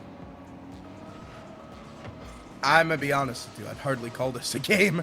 Tarn-C brutalized SPK in this one, and it is a shame to see out of the team coming into this with the highest aspirations, being rank 1, being a team that was on our list of teams to watch, but they hardly got any offense this game as it finally touches the ground and the nightmare is over. But for SPK, I mean, we can't see on the other two shots, but 0 for Soku after such a great performance in the last one. There was just no offense to speak of. Tarn C, my goodness, was that a bounce back? You love to see it as they move on. Absolutely, you love to see SBK. I mean, well, you don't love to see it from SBK, but Tarnsey just committing the upset of the night. Obviously, Tarnsey was not even on our radar, but they obviously showed up and showed out. And like I said, it's always unpredictable on who's gonna win it. Sometimes you may have a team that may not be on your radar, and now you do. And for SBK, it's a trip to the lowers, but it's not over for yet for SBK. They could make a run in the lowers. They could. SPK are such a great team, so I wouldn't be surprised to see the bounce back. But speaking of bouncing back, we're gonna have to bounce out of here real quick. We're gonna send it to a short little break, and we will be back with more Rocket Rush action. We'll see you all in a little bit. Does know all about going far in tournaments like this, as Eris is on that next to new esports roster, and so it's going to be interesting to see what he can bring to the table, as we don't always see pros and bubble pros here, but when we get a pro like this, they bring such a big presence that it puts all teams on high alert. Yeah, when you hear about a pro entering a tournament like this, you start to be like, oh crap, now we may have to actually go from being just a light work to, okay, now we have to actually bite to lock in, as we get set with our winners semi-finals, as it's Tarn C taking on Rent Stew, and it's Impo trying to get things going. Eris sends it downfield, but it's gonna get denied by Bakura, but they will not get the second effort deny, as it's Helps who makes it a 1-0 game for Rent Stew. Beautiful start for Renstu, and that's how you just take the air out of this, or take the wind out of the sails, excuse me, for Tarn C, who are coming in off that upset, feeling so good. And for this Tarn C team, you already upset one of the top dogs here, and nothing says you can't do it again, as that screamer is put on net. But Impo easily reads that as he stays steadfast in the net. Stayed steadfast, good shot from him. Easily reached that shot, not gonna allow that one. Renstew obviously taking advantage of what mistakes that Tarnsey is gonna give to them. Impo up and over one, and that's just a layup as Impo just does a flick of the wrist, and Renstew is up to nothing. I mean, I said it. They're going to be playing their heart out when Rents do, and they look good doing it. I will also say, I've personally watched Impo before in 3 versus 3. This guy's scary. This guy is a demon on the ball. I believe he has placed top 32. I don't know about top 16, but he is a guy you need to watch out for. He may not be tempo, but Impo is making a name for himself as he almost gets the dunk. My goodness, you do not want to be posterized early on like this, as Val tries to work on Impo, but Impo is just too steadfast in the net. Eris double tap. No, cannot get it to go. Bit of an overcommit from Rent Dew. Obviously, that's not what they had that's not what they had drawing in mind. But you can see certainly they're playing like they don't got no rent money. But I mean, with the way they've jump-started the teamwork on display, as Eris sends it back over to Impo. Impo, oh my goodness, makes it a 3-0 game. Watch this one more time to Heps, to Aries, over to Impo. Oh, the teamwork just on display.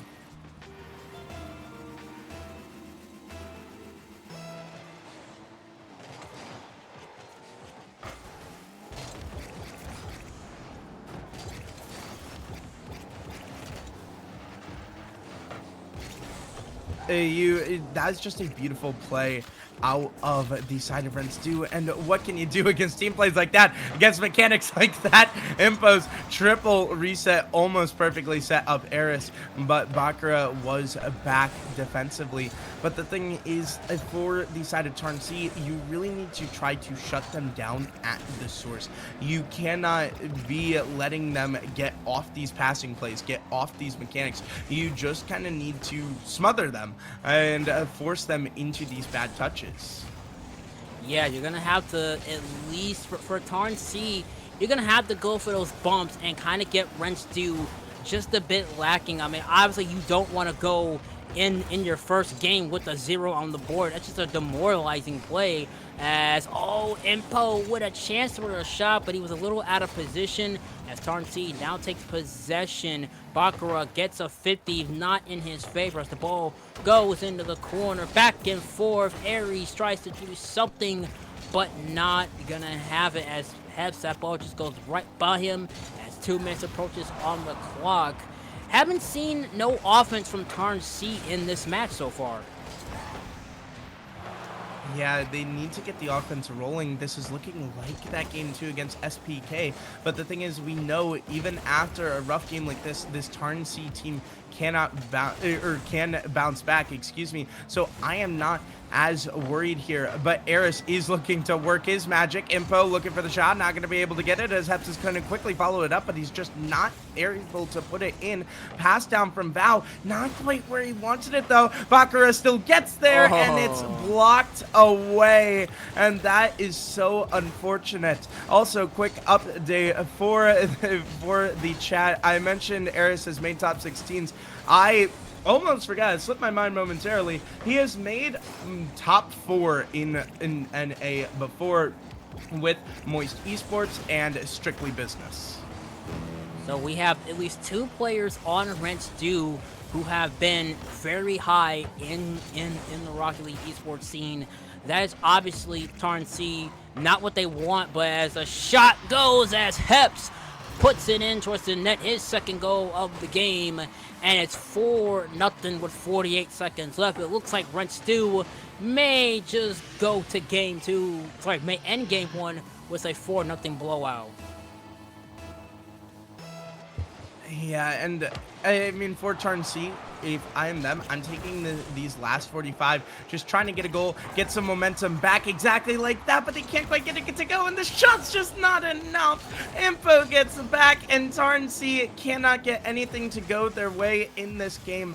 But again, we saw them bounce back in the previous series. I wonder, what do they have left in the tank for this game 2, as this game 1 is pretty much wrapped up. Passing plays coming through, but just a bit uncoordinated at the end, as the disjointedness on the pass made it so it won't be a goal. Maybe it still will be. No, Bakura keeps it out. But Kenzo, what does this Tarn C team need to do? Well, obviously the offense needs to get clicking, because Renstu obviously shut down any chance. You also saw that Renstu had third man back downfield. That's what's been really saving them, and if Renstu can keep that up, they're going to keep denying Tarn C a chance to score. So Tarn C is going to have to start using them bumps, start using them demo plays if they want to, at least get a game and possibly send us to game 2, as you just see Renstu easily wins it 4-0. But also, don't forget, the end of the night, we will give away a 1 month subscription to trophi.ai for each of our three winners. Make sure to always enter with .ticket if you want a chance to win 1 month subscription of trophi.ai, as we're underway with game 2, and Renstu obviously playing like they don't got any rent money. Yeah, and I mean, Eris is just showing off his mechanical prowess, as this one is just a snipe from Heps. And Tarn C, it is not starting the way you want it to, off the bump, and a bit of a defensive mishap. Yeah, very much defensive mishap, just way out of position. That's what's also been killing Tarn C. It's just Nobody is making the good corrections on defense, and it has been killing them. They got to get back as Impal tries to force the ball in there. Not going to happen as RNC boots the ball right back out as our tries to at least maneuver that, but it's not going to have anything. Over to Impov. Impov, what a shot, but Veo just denies it. Tarn-C just trying to find a net, and they might have a shot, but Aris is not going to deny it, but the 50 ball will go in their favor. So far for Tarn-C, it's looked a lot better, but they just haven't quite gotten those offensive opportunities. Neoflix trying to get back to this ball, but he just cannot quite chase it down. Eris pass down to Heps. Shot? Oh. No. Val had the magical spellbook open, so we knew exactly what to cast as he puts it back to the middle. Info, awkward ball. Can't quite get it to go away as Val will tie this game up. Man, Impo just had a really awkward touch, and this is what I was talking about for Tarn-C is mistakes like that you gotta capitalize because you do not get those chances ever again. Those go to the wayside if you do not capitalize it. And now a tied game 1-1. Rents do with possession as Bakura gets to touch back over to Heps. Heps just trying to maneuver away, but he sends it back to Aries. Now Aries tried to pass it out, but now it's Veo. Now Veo with a fast break down the field. Here comes Bakura. Bakura off the wall, tries to get it, and he will. And Tarn-C takes the lead 2-1. And just like with SPK, Tarn-C is back in the fight. Tarn-C is starting to surge. 3 minutes and 24 seconds left, so it's plenty of time for Renstu. But the thing is, we will finally see this team playing from the back foot. Neoflix, not quite the touch you want, though, as Impo will intercept in midfield, as this one is just kind of dangerously hanging in front of the net. Neoflix able to float long enough before the ship sank, but with 3 minutes left, Renstu is starting to heat up the kitchen. Yeah, they are. Just look at that play from Impov. Just able to get past one, but he was not able to get past the other. The ball rotates down into Renstu's side of the field. What will they have in store? Impov up and over one, and look at this display. Impov trying to do it himself, and he will. The full break sprint. What a play from Impov, and we are tied up. Great job by Impo. Unfortunately for Tarn-C, the gap in the armor was found and exploited, but there still is plenty of time for Tarn-C to bounce back as Heps puts this off the ceiling, and Val, quick clear. You love to see it. Eris trying to get the catch as Tarn-C really want to push this to a game 3. It's looked far better out of them. This team is so resilient, but can you hold back these pro players? Val puts it onto Neoflix. Neoflix just passing it right back. Bakura to the sky. He's not going to be able to get it as Val's going to be able to pop it downfield. Eris trying to float. Eris to catch it. Eris to go over Val. Not going to happen. Val looks for a bump, but Heps is just too steadfast. Neoflix wants the double. Not going to even get close to it as Impo says no thank you. This one still hanging around and Tarn-C are starting to cook.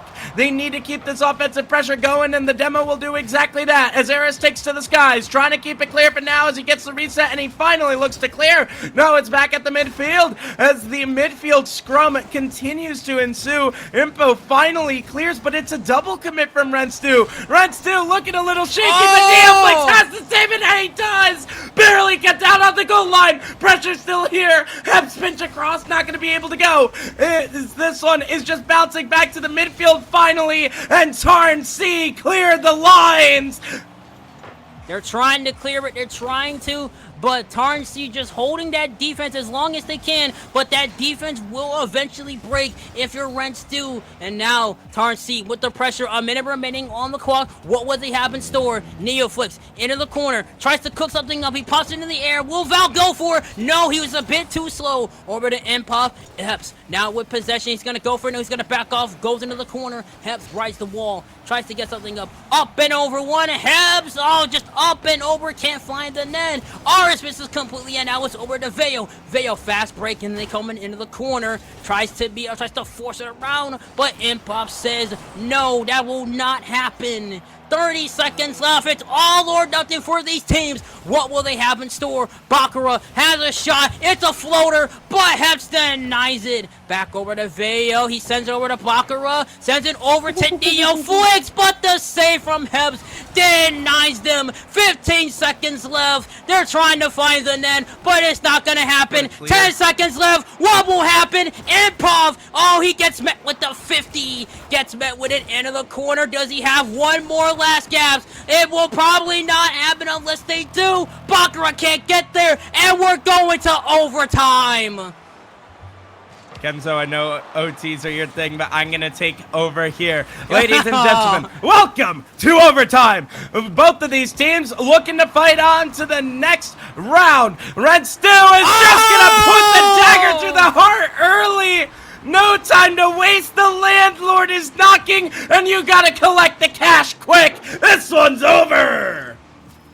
The landlord was coming for the rent, and Renstu obviously had the money to pay for him. 3-2, and Renstu is moving on. Tarnsey is taking a trip to the lower bracket. Kenzo, that's what I get for trying to steal the Kenzo tea from you, man.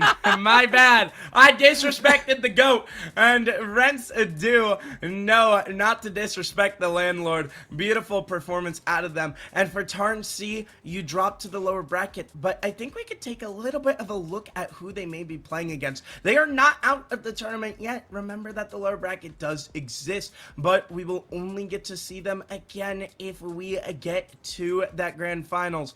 Tarn C are in a beautiful spot to get there, and they had a good performance here, especially against a team like Renstu.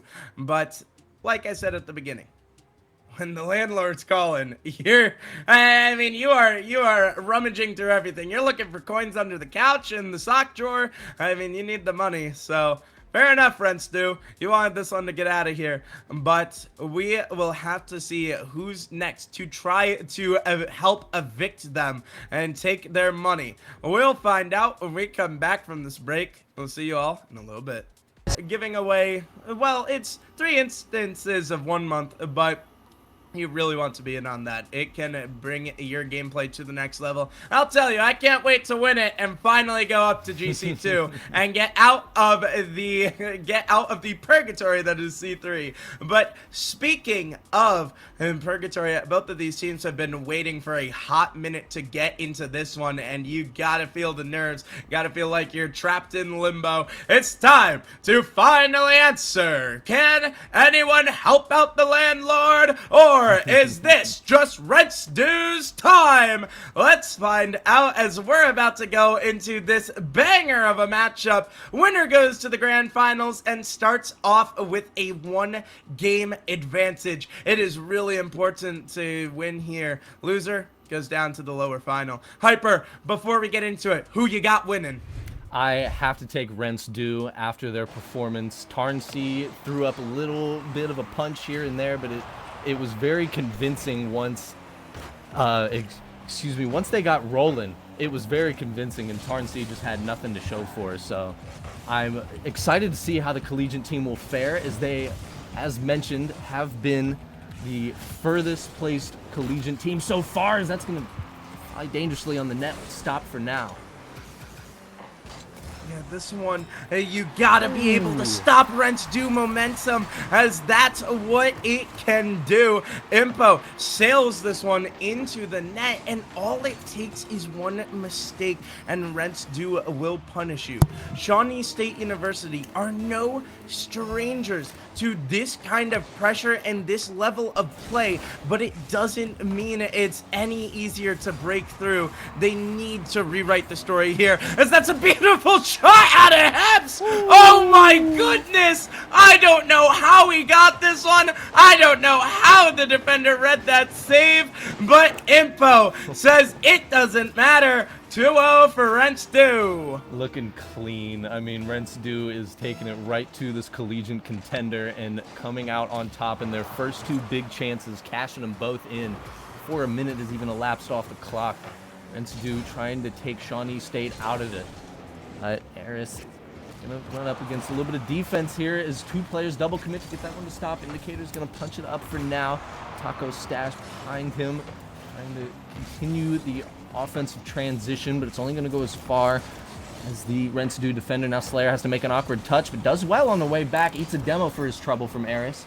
Now Taco Stash is gonna try and get a hand up. No, never mind, that'll be Indicator, but it'll be Impo dribbling it above him into the corner, trying to set up a chance for his teammates. So far, Shawnee State just have not been able to get the offensive pressure that we've seen in series past. Speaking of offensive pressure, Rensu is going to be all over them defensively as demos are ringing out across the pitch, and it will finally relieve a little bit of pressure. But Shawnee State University just still cannot get any momentum going their way as the redirect from Impo almost comes through, but barely offline. Yeah, right now in the game, it is 6 shots to 1 so far. Shawnee State have only found 1 shot on net in the first 2 minutes of this game 1. They're going to want a little bit of conversion because obviously Rensu's defense is going to be smothering throughout the series, but you at least want to show that your shot percentage can prevail as Eris is just showing off, flashing the mechanics to take his team up 3-0 with just under 3 minutes remaining. Slayer, try as he might, got betrayed by the boost tank. And this one is just not going Shawnee State's way.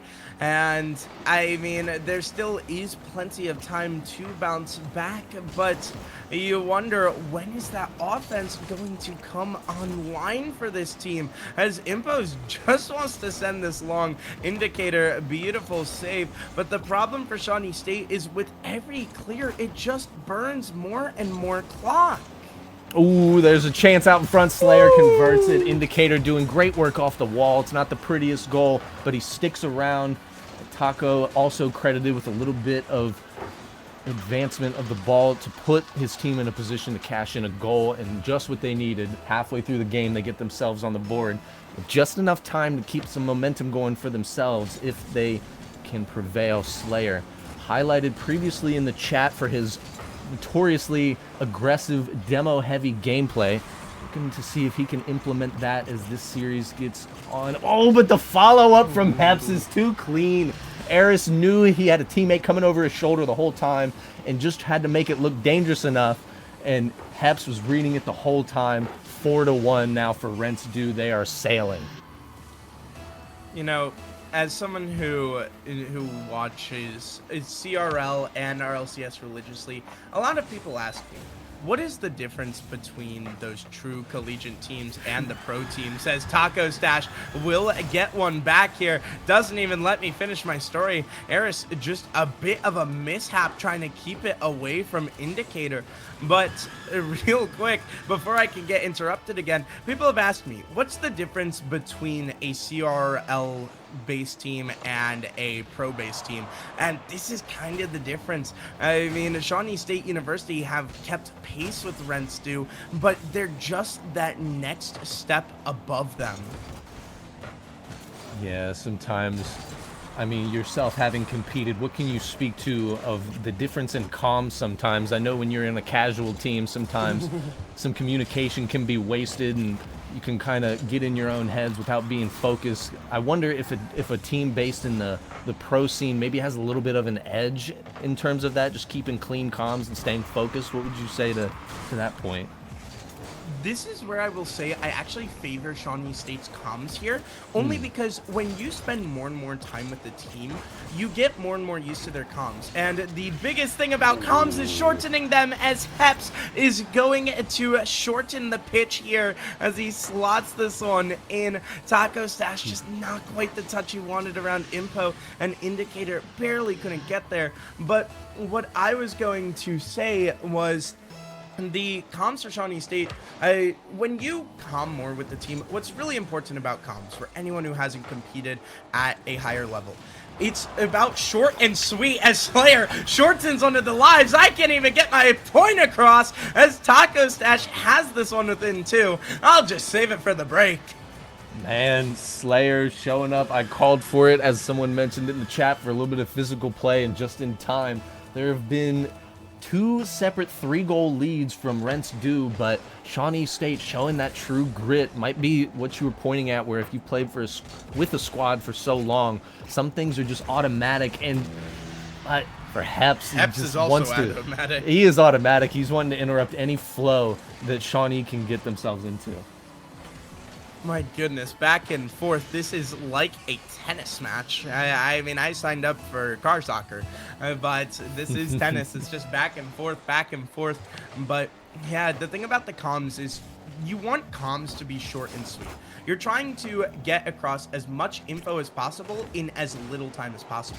So when you play with people for longer, you can get used to their shorter comms, as Slayer will shorten the pitch yet again and shorten the lead. And you see the comms coming out here, indicator, and telling him it's not going to be a good defensive touch with where I'm putting it, and Slayer just perfectly follows behind.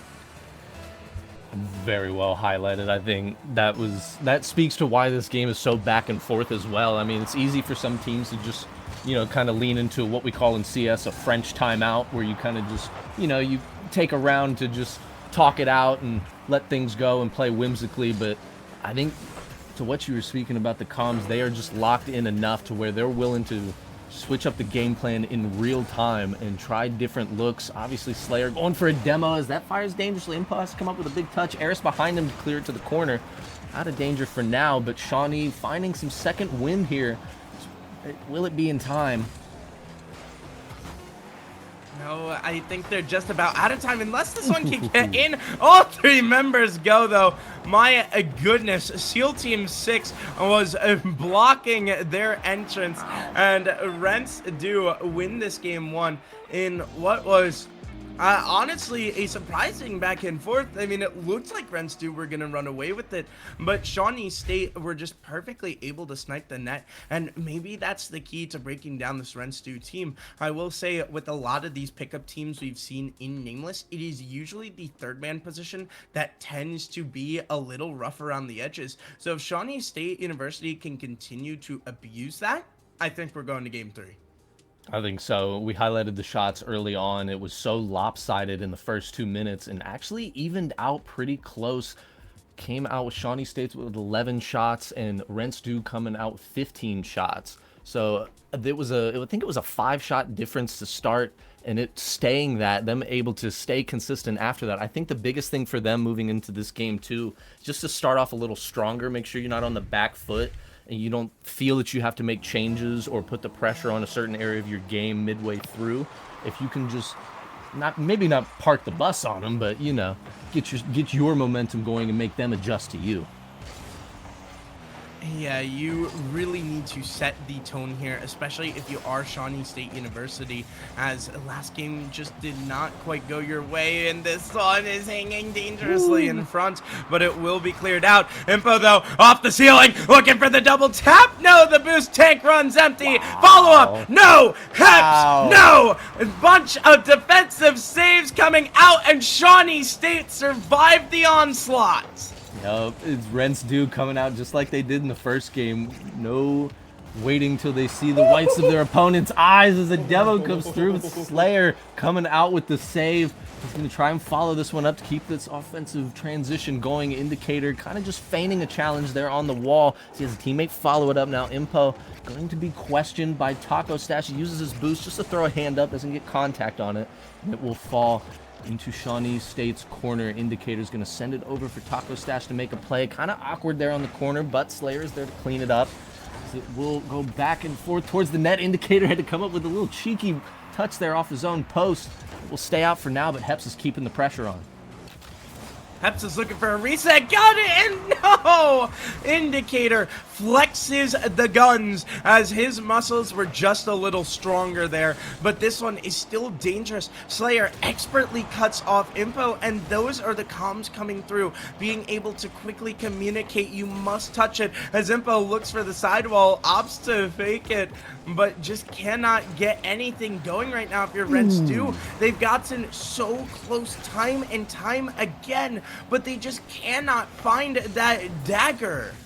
Once again, they have 8 shots to Shawnee State's 0 to start the first 2 minutes, but it's looking a little more encouraging for Shawnee State as they've come up with 6 saves out of the 8 shots and 0 goals conceded so far, as it awkwardly falls there into Shawnee State's zone. Demo, they're going to try and pull some momentum off of that. Slayer trying to get some going, but Eris is going to interrupt that. Maybe Rents-Do counterattacking here. This is such a better game out of Shawnee State, and this is where that CRL knowledge and experience comes through. You are used to this higher level, you're used to your team, you know exactly what you need to fix. As that one looked dangerous, but Slayer says, thank you very much for possession, but this one is not where you want the possession to go, as it's hanging dangerously in front of the net, but it barely saved away. Will keep Shawnee State's heads above water. Eris, though, looking for the dagger. Indicator says no. These guys have not drowned yet, and they yet again fend off Rents-Do. The landlord is calling. He's knocking on the door, and Shawnee State say hold on just a little longer. This is essentially a chess match where Rents-Do are definitely the white pieces getting the first move on attack, forcing Shawnee State to adjust to them. Slayer has to jump off the wall. They keep coming up with saves, but how long can this realistically continue if this pressure keeps going? Oh my goodness! Right on the line. Indicator's now going to try and transition and cast this in. He doesn't get many chances. That is their first shot on goal. No, excuse me, it was their second shot on goal, but it was definitely one that looked the most dangerous. Slayer again going to try and keep things going for his teammate. Indicator now trying to get some success out of the corner. He did in game 1, but it did not yield them the win. If he can do it here in game 2, the score is so much closer. It might just be what his team need. And Shawnee State, I don't know how they've survived the onslaught this long, but they need to get the offense rolling. They are starting to. Heps has low boost. That's an awkward ball, but the double demo comes through, and that will send Shawnee State University packing. Now Impo looking for the back pass. A beautiful dive by Indicator to get in front of that one. Absolutely read the offensive man like a book, but Slayer now will have a full tank of boost. He's going to challenge Eris, and that's why you don't challenge it to the skies. It's one bouncing dangerously in front, and Impo grabs the broom, and he just sweeps the ball into the net for free, and might have just swept this series. Indicator is only credited with 4 saves, but you could realistically credit him with 7 unofficial saves from he's been everywhere. Even got one on that play, but it just ended up being right into the waiting hands of Eris, Impo, and now all of the pressure is on Shawnee State. They were maybe feeling a little bit of momentum having such a successful defensive stand against a powerhouse of an offense, but now the ball is in their court. Seconds waning. They have to come up with a defensive stop and turn this upfield as quickly as they can. Slayer gonna go flying past it. The third man can't get there in time, and Heps with the dagger, a second to spare, and that'll be the series. It was, I mean, just, this was so much better out of Shawnee State University. So it sucks to see them go down like this. They gave it the old college try, but unfortunately, it just didn't quite go their way. Rents-Do takes this series 2-0 and will be waiting in the grand finals. But Shawnee State University is not done yet. They're heading to the lowers. Hyper, do you have any intel on who they may be facing? They will be playing the winner of Tarn C and I Like Turtles. Tarn C still remaining alive. They took down Team Burger in their lower quarterfinal. Now they have to get past I Like Turtles in order to earn their spot in the losers finals. But Shawnee State putting up a great showing there in the second game. Even in the first game, I mean, it was back and forth. The demos were going both ways. Both teams were really, it was a chess match where each team was having to adjust, and Rents-Do just had too much momentum, too much firepower that the castle of Shawnee State, their walls could not hold. Yeah, it's unfortunate for Shawnee State, but hey, we've seen teams come through the lower bracket and be able to win it before, but you got to keep in mind, Rents2 will start with a 1-game advantage in a best of 5 for the grand finals. So for them, they're looking at a best of 3. For Shawnee, you're looking at a best of 5. You need it to be able to win it. Also for the chat, yes, I do have a cat back here who is incredibly annoyed with me right now. This is Olivia. She's probably gonna claw me tonight as I sleep for doing this. I'm sorry. Shout out, Olivia. But the thing is, Rents2, I mean, they're living up to the name. We said they were a team to watch, and there's a reason why. Hyper, can anyone stop them at this point? I mean, both the teams that we have competing here in the losers final will be itching for a rematch. That is, Tarnsea did take their game. Oh, excuse me, I'm speaking too soon. The bracket did not reset yet, or refresh, pardon me. But it will be Shawnee waiting. If Tarnsea can get past I Like Turtles, it will be 2 teams vouching for the rematch against Rents2, obviously showing themselves as the powerhouse of this week's Rocket Rush. But we are going to send it to a quick break while the losers semifinal resolves itself. Please do not go anywhere. We have much more quality Rocket League ahead. Team name, so the glasses go right back on. But we've got Tarnsea coming right back to face Shawnee State University, who we just saw lose 0-2 to the team of Rents2. We saw a good performance out of Shawnee State, and we've seen Tarnsea take out the #1 ranked team. So both of these teams really do deserve to be here, and they're both such strong teams, but only one of them can move on. Hyper, what are the keys to this match? You're going to want to favor Shawnee just for the organizational aspect that you highlighted about communication and structure. But Tarn has shown that they have the magic on their side. Even against the tough matchup that they had against Rents2, they were still able to make that game 2 very close and stressful. So that one's going to fall towards the net quick. Vio is good for the save.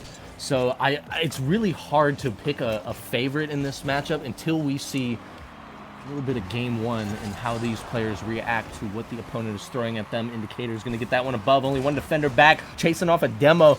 And he does. Veo coming up with another big save. Ooh, Taco going for a good touch there, but Neoflix will guide it. Only as far as Slayer didn't have quite the boost he wanted for that clear, but he'll pick up some mid boost and keep this transition attack going. Ooh, they had a teammate streaking, but just wasn't quite enough. The thing is, for both of these teams, momentum's going to be the name of the game, as Neoflix is going to have the momentum to get back to that one, but not enough for the second. Indicator gonna open the scoring here in this lower losers final, excuse me. This is a best of 3. Keep that in mind. It is not best of 5 until that grand finals, but Shawnee State really do want another shot at the grand finalist. Both of these teams frankly do. Yeah, both these teams suffering tough sweep to our first grand finalists, our advantaged grand finalists in Rents2, so both of them are going to want to get their get back. Vio's going to go up, try and challenge it again, but it will fall to his 2 teammates. Bakura is trying to fight off Taco, get him out of his way so he can make a play on that ball. Now Neoflix is going to be coming off the corner, gets a nice touch to the center, and Vio's there. Great communication to make sure he had a teammate in the middle, but it's still intercepted by Indicator. Now that is going to be Neoflix coming off the wall, trying to get the reset off of that. I don't think he quite got it. Slayer will clean it up, but it's still kind of in the danger zone as that will be sent back to Bakura now. This one has been pretty back and forth outside of that one goal until now. Neoflix gonna make sure we are all evened up. Great pass from Bakura, an amazing job to stay with that. And now it's a 1-1 game, Hyper. What do you have to do to really swing the momentum back in your favor if you're Shawnee? Yeah, might be paying attention to the demos. We saw Slayer, him being highlighted for his physical game. Maybe some bumps will open up some gaps. We saw Taco on the line as Vio will come in out of nowhere, as that was kind of carelessly handled there by the defense, or maybe Neoflix was just too good, as Taco did not have a chance to really react to the pressure that was put on him, and Vio will take the lead for his squad. 2-1 here, just above 3 remaining. With 3 minutes to go, it's plenty of time to get back if you're Shawnee, or maybe it's plenty of time to extend your lead. Baccarat just gets the advantage on the kickoff, and that is the risk of the hard cheat, is that if it pops up, you're not there. Yeah, tough one. It is still Shawnee leading in shots, but not in goals. As it comes out, but Slayer will hear me and decide to equalize. It's at least halfway there, as it is now just a 1-goal game with 3 minutes left. Slayer throwing on the hesitation on Vio. Slayer didn't have boost, but Vio was not to know that. And that is how you weight room somebody. Slayer gets the dunk, and I mean, we started off with quite the peaceful battle here. Only a couple shots fired, you know, 1-0, nothing too big. Now we're just launching nukes. It's 3-2, and both of these teams refuse to back down from the offensive plays. As Neoflix looks for the double tap, no, he's going to leave it for his teammate, but it's going to barely be blocked away on the goal line by Taco Stash. But this one's still hanging around in the corner. Bump comes through. Man on the back wall has to touch it, but it's dunk from his own teammate. No, it's a back pass to Indicator. They know something we don't. What a save. Baccarat with a beautiful save keeps it out, and somehow we're still at 3-2. Taco Stash still in the local area though, and Baccarat will finish what he started as he clears this ball long, put right back. Indicator underneath, not going to be able to get it to go, as Baccarat finally does complete the journey to the orange end of the pitch. You were saying it. It seemed like we were kind of getting lulled into a little bit of a false sense of maybe a traditional game of Rocket League, and then all of a sudden things explode as that gets sent to the far post, and Taco has equalized. He has usurped the 2-goal disadvantage, and with 1:55 remaining, it is tied 3-3, showing great resolve from Shawnee to not back down. And that's exactly how you bounce back. I mean, both of these teams' defenses have been so dang good so far, even if it's 3-3, but then you just need some more unconventional shots, like slamming it down from the sidewall. Your opponent's not really expecting it, as are you ready for Slayer to have this flip? The pass, no, not going to be enough. Neoflix so misses the ball. Crucially, Indicator had it out in front, but it was quickly shut down as the defense still continues to stand strong, but this passing play is coming through, and no, Vow can't get there. Indicator indicates that if you're going for boost, you're not getting a save. Indicator's second goal of the game, 109 kph on that missile. You mentioned that they started out feeling each other out and it turned into nuclear warfare. It is now 3 unanswered goals now for Shawnee State. If you are Tarn-C, you're wanting to at least disrupt the momentum. Just get a quick one so that you don't feel coming down the stretch of this game that you need to make a miracle play.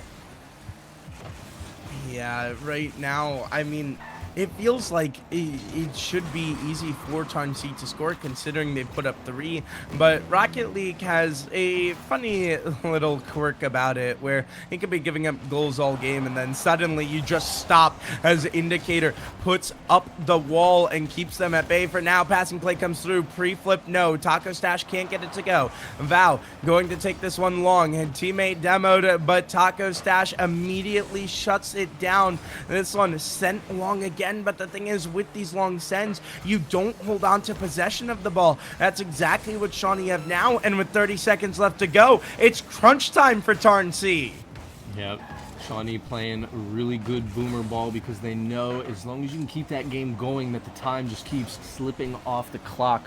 But Tarn-C now in the danger zone, need to get a stop here, and it will be the dagger. A little awkward there on defense as Slayer had a shot come off the crossbar a little too fast for the defender to react to. Great challenge there by Slayer. It will be his second goal of the game and potentially the dagger to end this game 1. I think that is the dagger. It would take a disastrous kickoff to let it go in, and you can see right now Tarn C did not get the kickoff they needed. The double tap doesn't go through from Indicator, but 8 goals, maybe a 9th to boot in this first game. We may be in for a barn burner of a game 2, but if you're Tarn C, you need to bounce back. Yeah, you got to shake that one off. You got to forget the fact that you let a 2-goal lead slip and gave up 4 unanswered. You just got to remember those 3 goals you scored. And remember the communication you had at that. Is Vio's going to come out with 5 saves in that, which, I mean, is a great stat to have, but in a losing game, it kind of speaks to the trench that you stepped in terms of Shawnee's offense. Because if you can't convert the win off of a great defensive stance, it kind of just feels like you were in a cage the whole game. Really does. Also, real quick, back to our sunglasses. People ask me, Tyler, why don't you wear sunglasses, even though you have glasses? This is what it looks like. Please stop asking me why I don't wear sunglasses. But I don't need my glasses to see that Tarn C can easily come back in this one and tie this series up. They have shown such resilience to get here to this point. We think back to that game against SPK. They lost 7-1 and then bounced back with the greatest southpaw I have ever seen. If there's any team that can push this to a game 3, it's Tarn C. But are they running short on boost and on momentum? It's their tournament life on the line, and they gotta find one now. Let's find out if they can push this further. Game 2 is underway. Vio gonna try and get that above the imposing defender in Taco. Now Bakura keeping the play going. They want to start out and just give Shawnee a taste of their own medicine. Put them in a cage, put them in that rotational box that you can form where you keep them locked in the half, but it's going to take a save here from Vio to get that started. He comes through with it for now. Now a pass to the middle has Neoflix without boost, unfortunately, as Bakura is going to try and get up there and throw a hand up for that challenge, but Indicator is good for it. Now has a teammate in Taco there, streaking to keep the play going. Nice intercept there from Slayer, keeping them clear from reaching midfield. Now Indicator gets a chance on the ball, puts it past one opposing Tarn C defender, but they hold strong for now. They're going to want to get the counterattack going quick. Honestly, if you're Tarn C here, you really cannot give up this first goal. We saw what Shawnee State did when they had the momentum, and they've done it all night long. It's why they were in that upper final. So I really want to see them get this first goal. Maybe the bumps are the key, as this one is so awkward in front of net. Ooh, a missed challenge from one. I believe it was Bakura, and the third man could not get the save in time. Neoflix had the boost spawned for him, but just couldn't make a read, as also Indicator was coming in following the whiff to threaten a shot that wasn't needed. So defense just a little too awkward there for Tarn C. Yeah, that is, I mean, I feel for Neoflix there. It was a ball he could get to, but if you play the ball, the man gunning it for it is going to beat you. And so he tried to play the man, but it's why you just got to play the ball and say, hey, maybe they won't make a mistake, as this one is bouncing back towards the Tarn C end of the pitch. And they really need to get this one out of here, as Val makes a beautiful read in order to save that. Shot was just not strong enough out of Slayer, and for now, Tarn C escaped the pressure. It's going to be Vio going up off the wall. Has Bakura downfield looking for a demo or maybe a skim there. Is now going to chill in midfield as Slayer's going to take it along the wall, seeing how far he can take it. He does get it to the corner. He will bump a Tarn C defender in Bakura. Now Bakura will give it away to Taco in the midfield. Taco with a little bit of boost, but Neoflix coming off the ceiling. Challenge that only as far as Slayer. And if you're Tarn C, you maybe just want to have a player aggressive like Neoflix is in the midfield, where someone can receive those long clears. It seems like Tarn C is comfortable enough playing boomer ball, but in order to convert those, you do want a cherry picker downfield, even if it's just getting some bumps, opening up some space for the second and third man to make a better play on the ball. so far, it's been a better game from Tarn C, and that's what kind of hurts about the fact that you're down 0-1. It was a silly mistake as to why it's not tied in this one. No, Bump doesn't come in time. Bao left alone, doesn't have a whole lot of boost though, but Shawnee State not in a position to capitalize. But what I was going to say is this has been a far better defensive game from Tarn C, and that's why it stings that you're down 0-1, is because it feels like it's been a better game, but you're still in the same position. Maybe that demo gonna change things, but no, Bakura went up a little bit too far. Now just caught himself a little ahead of the play. Now Vio has to come up with a big save. Now Bakura is going to be chasing the ball, has one defender to beat. Slayer is good for it this time, but he's got two more offenders waiting for the rebound to fall for them. Neoflix now has to do a little bit of dribbling in the corner to open up some space for his teammate, but it's a demo for his troubles. Indicator will take him off the pitch momentarily. Now another shot comes in from Slayer, and it is too hard for the defense to handle. 2-0 for Shawnee State, and they're looking to streak themselves into the rematch against Rents-Du in the grand finals. My goodness. That is just... that hurts. It's so close, but it's just not enough. And for Tarn C, now you're put on a death timer. The good news is that it's not done yet. It's only a 2-goal deficit, but it's still a 2-goal deficit, and you really haven't had a lot of offense to speak for in this game. Hyper, how can they bring this back?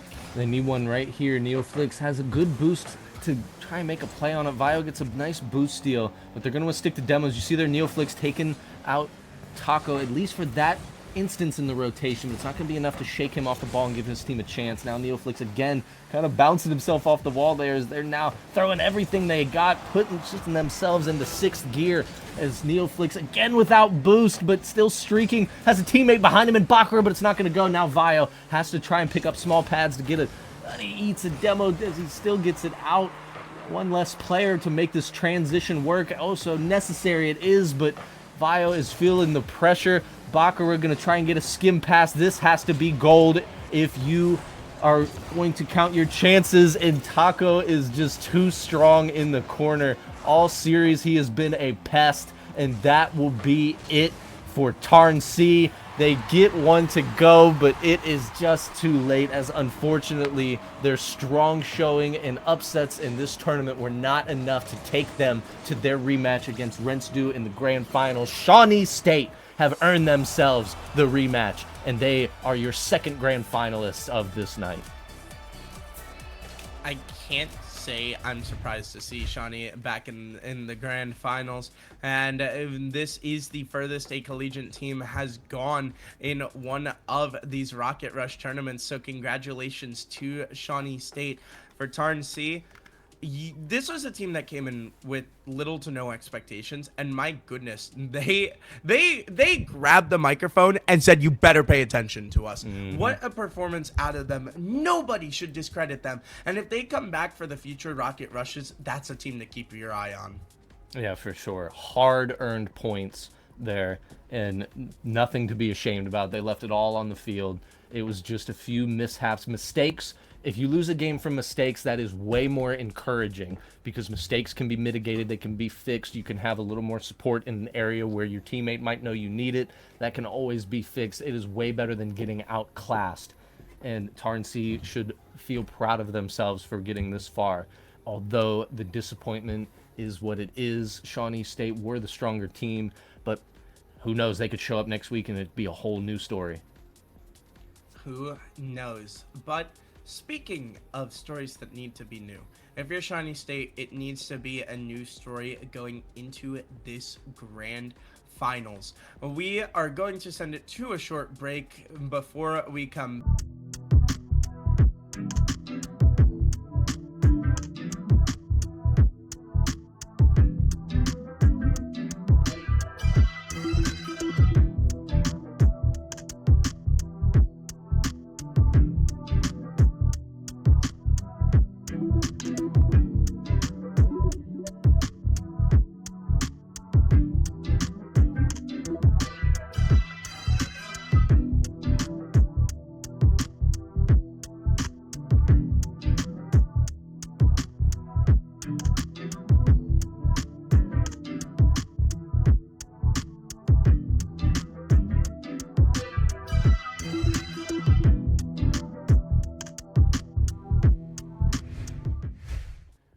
Welcome back, everybody, to the grand finals. Hyper, I'm so excited for this. This is going to be absolutely amazing for this grand finals. I mean, Shawnee State looking to get revenge on Renstu after they beat them in the upper bracket. Just a reminder of how this works if anyone's new here. Your reward for winning the upper final is you start with a 1-game advantage. And before you say, well, that's not fair in a best of 3, it is best of 5 now. But this one going to be really intense, really close. Hyper, who you got winning this? It's tough for me. You want to believe in Shawnee, but Renstu has just been way too dominant. I mean, we've seen them not drop games against really competitive players, so it's hard not to take Renstu. But before that, we want to give a quick announcement to our winners of the giveaway, the trophi.ai 1-month membership for free. Listen closely. If you hear your username, you are a winner. The first winner is TwixRL.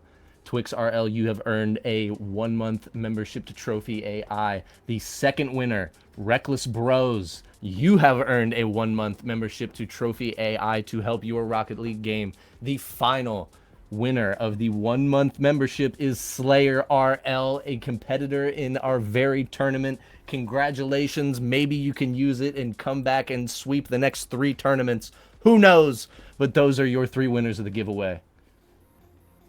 Congratulations to all the winners. Obviously, I gotta feel good. Get some coaching under your belt to help improve things. But speaking of improving things, we do need to see improvement out of Shawnee State. They did so good in that last series. And I honestly think we can have a Shawnee State victory here.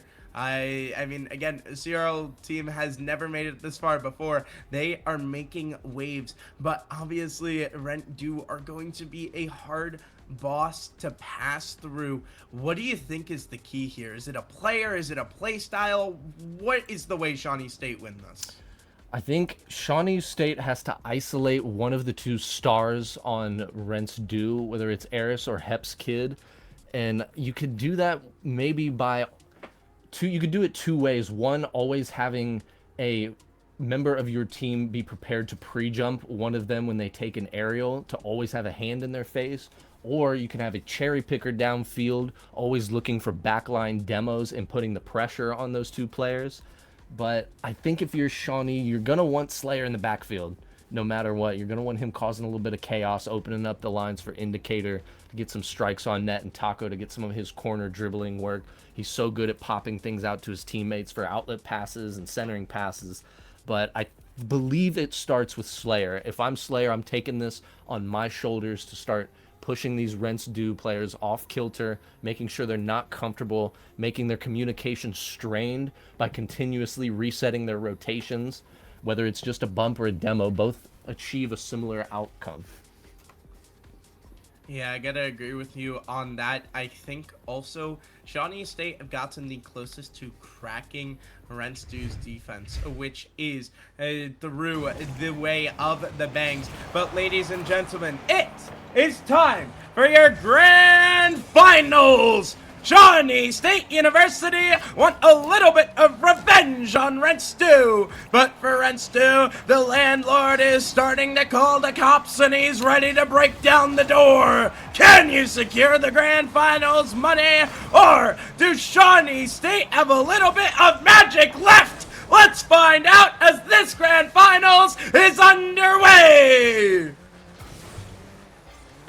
Be Slayer in the corner, waiting for his teammates to go up. Indicator will call his own number. Taco having to shadow that challenge to make sure it's not dangerous. Ooh, and Slayer had a bit of a lane there, but Eris will take him out, give his team a chance for the transition attack.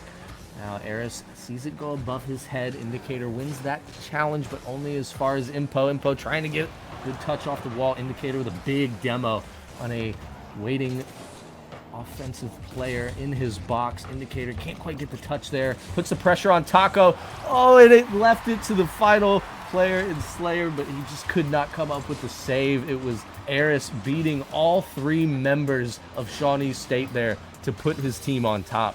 First goal of the game.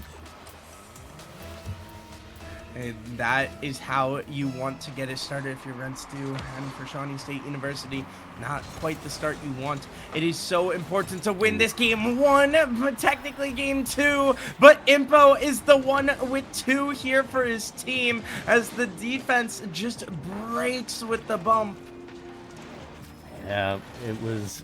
I highlighted Slayer saying he needs to get physical, but it looks like Rentstu have just taken charge before Shawnee can really get their feet set for this fight. Taco's going to try and get something going. Gets a nice challenge on Impo there off the wall, but still a great clear there from Eris. Eris again policing that midfield line now. Impo's going to take it ahead, and the defense is cracked. Slayer can't get there in time, and all of the momentum is in Rentstu's. It feels like the pitch is tilted here, and Rentstu is just playing downhill. Yeah, unfortunately for Shawnee State University, kind of coming out a bit flat-footed to start. There still is 3.5 minutes, so it's plenty of time to score, but I think you really need to get that momentum back in your favor and kind of get that faith that you can take these guys down.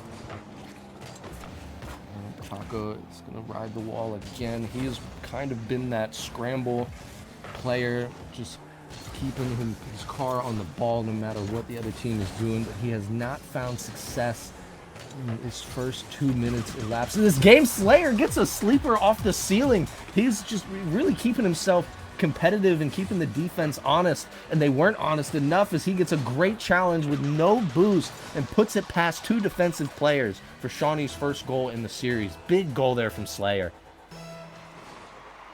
A huge goal. It gets that momentum a bit back in their favor, and it gives them that confidence that, hey, these guys may be pro and bubble pro players, but they are not impenetrable. And Slayer, and the pro player, is here to play as that pass comes through. Indicator snipes the bottom left, and it's just beautiful out of Shawnee State. Perfectly placed. That's where the communication we highlighted earlier in earlier series is showcased for you there. Just a fantastic pass, and sure enough, Indicator was there to finish it off. Now just the deficit is just 1 with still over half the game remaining. You're Shawnee State, you're feeling the second win. The momentum is in your favor. The pitch has been leveled. Now you have to fight off Eris as he will get a double tap, and just had to keep the defender honest there with 0 boost. They didn't feel comfortable. Who was it? Taco. He just didn't feel comfortable that was going to go off the crossbar and out. Sure enough, Eris kept himself in line with the ball, and he will bring the lead back up to 2. Yeah, that's just, I mean, that's just such a beautiful double with the skim. And this one is a double as well. Shawnee State wanted to show off that, hey, Eris, you can do it. We can do it too. It's just unfortunately on the wrong net for Indicator. Yeah, poor Indicator. He's trying to shut off the angle to the top corner, but unfortunately just mistimed how quick he could get there. Now it is back. The deficit is back up to 3. If I'm Shawnee, I'm still feeling all right, though. As my offense has had success. We're not quite getting outclassed. We're just letting them capitalize on our mistakes. If I'm Shawnee, I'm just keeping my head level and keeping myself in the game. Indicator is going to shadow that. Has Taco challenging it as well. Now Eris has to clean it up with a little boost. Gets it above Slayer, and we'll put it in a dangerous spot. Indicator would have loved a better touch, but he'll get a second one to help clear it to the corner. Now Slayer will get the counterattack going with a little bit of boost. Is that going to be on target? No. Pops it out, but his teammates just aren't there in time. A great scoring chance again generated by Slayer, but that one not to be. In a beautiful double tap almost converted there on the side of Rentstu, but we will remain at 5-3 with a minute 30 remaining. With a minute 30 remaining, I don't think Shawnee State can really come back into this game. Maybe with the demo plays as Slayer opens this one up. Indicator looking for the ball, but you're not even gonna have a life. And Impo will say thank you very much. A beautiful play out of Eris there to pick up the demo. And this game too is pretty much done and dusted. So Shawnee State are going to have to turn their attention towards game 3. Yeah, it was. I don't mind that play there from Shawnee, just kind of putting all your chips in the center of the table with a minute remaining down 3. That's not the worst decision at all. It just did not quite work out for them. As you said, Eris getting a demo that kind of just led to the dam breaking. And again, Eris just trying to show his dominance right now, as he'll pick up another one on the back line. Heps trying to get some offense going, but Slayer will collect it, trying to get a goal just for their pride here. It will evoke a double commit out of Shawnee. But Slayer now alone on the wall. He'd love to get a goal here just to keep Rents-Do honest, as they are feeling confident. Yeah, I mean, if you're Shawnee State, you'd love another goal and just to get that confidence back, get a little bit of momentum going into the next game. But Eris won't let you have anything. Indicator Ooh, shot, though, is going to be good. And a nice little goal to write this one off. I'm going to call this one done. Yeah, There's it's tough no either way. We see I mean, a 3-goal comeback. If you're No Shawnee way. State, you're happy with goals, but in order to put yourself up there in the comebacks with the likes of, you know, the legendary Zen 1v1 comeback, or excuse me, Moxie comeback on Zen, but they're doing it. I mean, it'll be another one there for Taco. Well coordinated on the kickoff, but maybe you could blame the defense of Rents-Do there. Maybe just not taking their opponent seriously enough in one of the final kickoffs of the game. The deficit's now 2. 23 seconds remaining. They're going to need another good kickoff here. Taco has the boost to do this. Eris will be in his face. Indicator trying to get a cheeky touch, but it sees it go over his car. That might just be the end of the magic for Shawnee State. I think it's the end of the magic in the game, too. Eris will get one more to boot. He's got his team up to 7 goals here in this game. And Shawnee State really need to figure this one out going into the game 3. Yeah, they show competitive nature. It just seemed to taper off, or maybe not get started quick enough. Either way, take the highlights that you did get from this game. Slayer obviously creating goals out of nowhere. Taco still staying annoying on those corner scrambles and wall challenges. So your pieces are firing. You maybe just need to shift their places and make sure they're in the right square on the chessboard. Either way, I'm not totally lost on Shawnee State's chances. I just need to see a little bit more from them going into this, what is technically a game 2. But they will fall in the series 2-0 as we take into account Rents-Do's 1-game handicap advantage, being the winners of the winners bracket. But yeah, if you were on Shawnee State, Shadow, what are you, if you're a coach right now, what are you telling your players? Here's what I'm telling them. We need to slow down and breathe. I think the offense was great there. That was not the problem. The problem was the defense. And I think they just got a little overambitious offensively at some points, and they just gave up some transition plays that made it so you could set up if you're the side of Rents-Do. You cannot let these players set up for free. You need to be all over them. You need to smother them. You need to choke the life out of them, so as the saying goes. But if you can just close that space and make sure that they cannot get comfortable, it's going to look a lot better. But if you can tighten up the defense, I think Shawnee State can bring this one back. But the question is, Shawnee State, after a long night of Rocket League, what do you have left in this one? You're down 0-2, need a reverse sweep and a little bit of magic to get this one through. A goal would be beautiful to start, but you're not gonna get it. What do you have left if you're Shawnee State? Game 3 is underway. 2 quick shots from Shawnee State. The third one was about to come through. Indicator hoping to keep the pressure going. I'm really liking Shawnee State's initial pressure. I don't know if it was earned off the kickoff or maybe they just caught a rotation that they liked. But now you see in Rents-Do their little shenanigans coming out. Eris with a beautiful back pass that will get intercepted this time from Taco, who has teammate and Slayer up on the sidewall, but that will get escorted out from Heps. Heps will see it off to Impo to try and get a threatening shot only as far as Taco. Now Eris is going to continue the pressure on the corner. He sees above this defenders, earns a demo, has Nobody there to cash it in. Taco was policing that well. Slayer down on the transition. He is the player to watch for sure. Anytime he's on the ball, it seems like something threatening is about to go well for his offense. I would really be looking for him downfield if I'm his teammates, because he just seems to have a touch that is always a little bit dangerous for Rent's defense. Yeah, and right now the danger is the Rent-Do offense. Indicator, though, perfectly reads that. He doesn't have a lot of boost to boot, though, so he can't quite get this out until Slayer steps up. It's a pass to Taco Stash, but Taco got the read that Impo was screaming across, and so he opts not to go for it. Demo on the backside will take out Slayer, but Taco will take this time to clear long, and this is where you start to fall into that trap of not getting a lot of possession in Eris's air dribble, but Impo jumped early, and so the offensive opportunity goes by the wayside. Back down the other end goes Shawnee State, but they just can't hold on to it. That was a good look there. Very dangerous looks from both teams. Scoring chances going either way.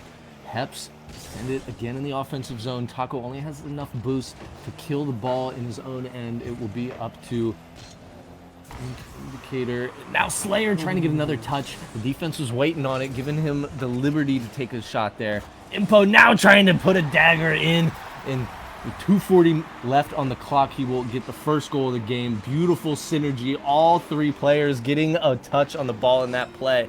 And that is what Rents-Do has been doing all tournament long. Just getting all three players involved and always staying dangerous in their counterattacks and transition plays. Just such a but brutal that's ball open. to read, but the read on the corner pinch, corner of the car, I should say, the read on the sidewall pinch is beautiful, and Taco Stash will just immediately get one back, and that's what you want to see if you're Shawnee State. Once Rents do throw a punch, you throw one right back, and I mean, we're practically back at 0-0. Yeah, very well done there. Now Slayer's going to try and get a second one as he gets another touch, and he does get it past. Just not enough boost for the defense. Maybe weren't expecting him to get that last little touch to push it past. And Slayer now will give Shawnee State their first lead of the series. I'll tell you what might have happened there is when you see Slayer with that awkward of a position on the air dribble, you don't think he's getting a whole lot of power out of it, and he just got an amount of power that really caught the defense off guard, I would say. As Taco Stash tries to flick this one away, Eris will turn and burn, but the thing is he's out of boost and he's out of ball possession, and this one is an awkward team bump from Rents-Do. Pass across, but Taco Stash couldn't go because Impo was there, but it's still bouncing back towards the middle. Eris has to get a hand up, and he does, and he will pinch this one out on a powerful pinch, but Taco Stash stays disciplined.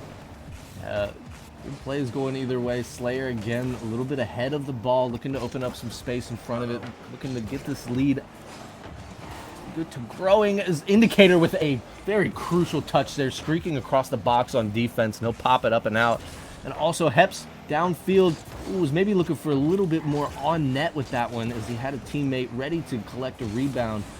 Now it is not over. Shawnee State still having to put up a wall on defense. Taco with a humongous save there to keep his team in the lead, and now Eris has to dribble this back, and they have to restart their attack.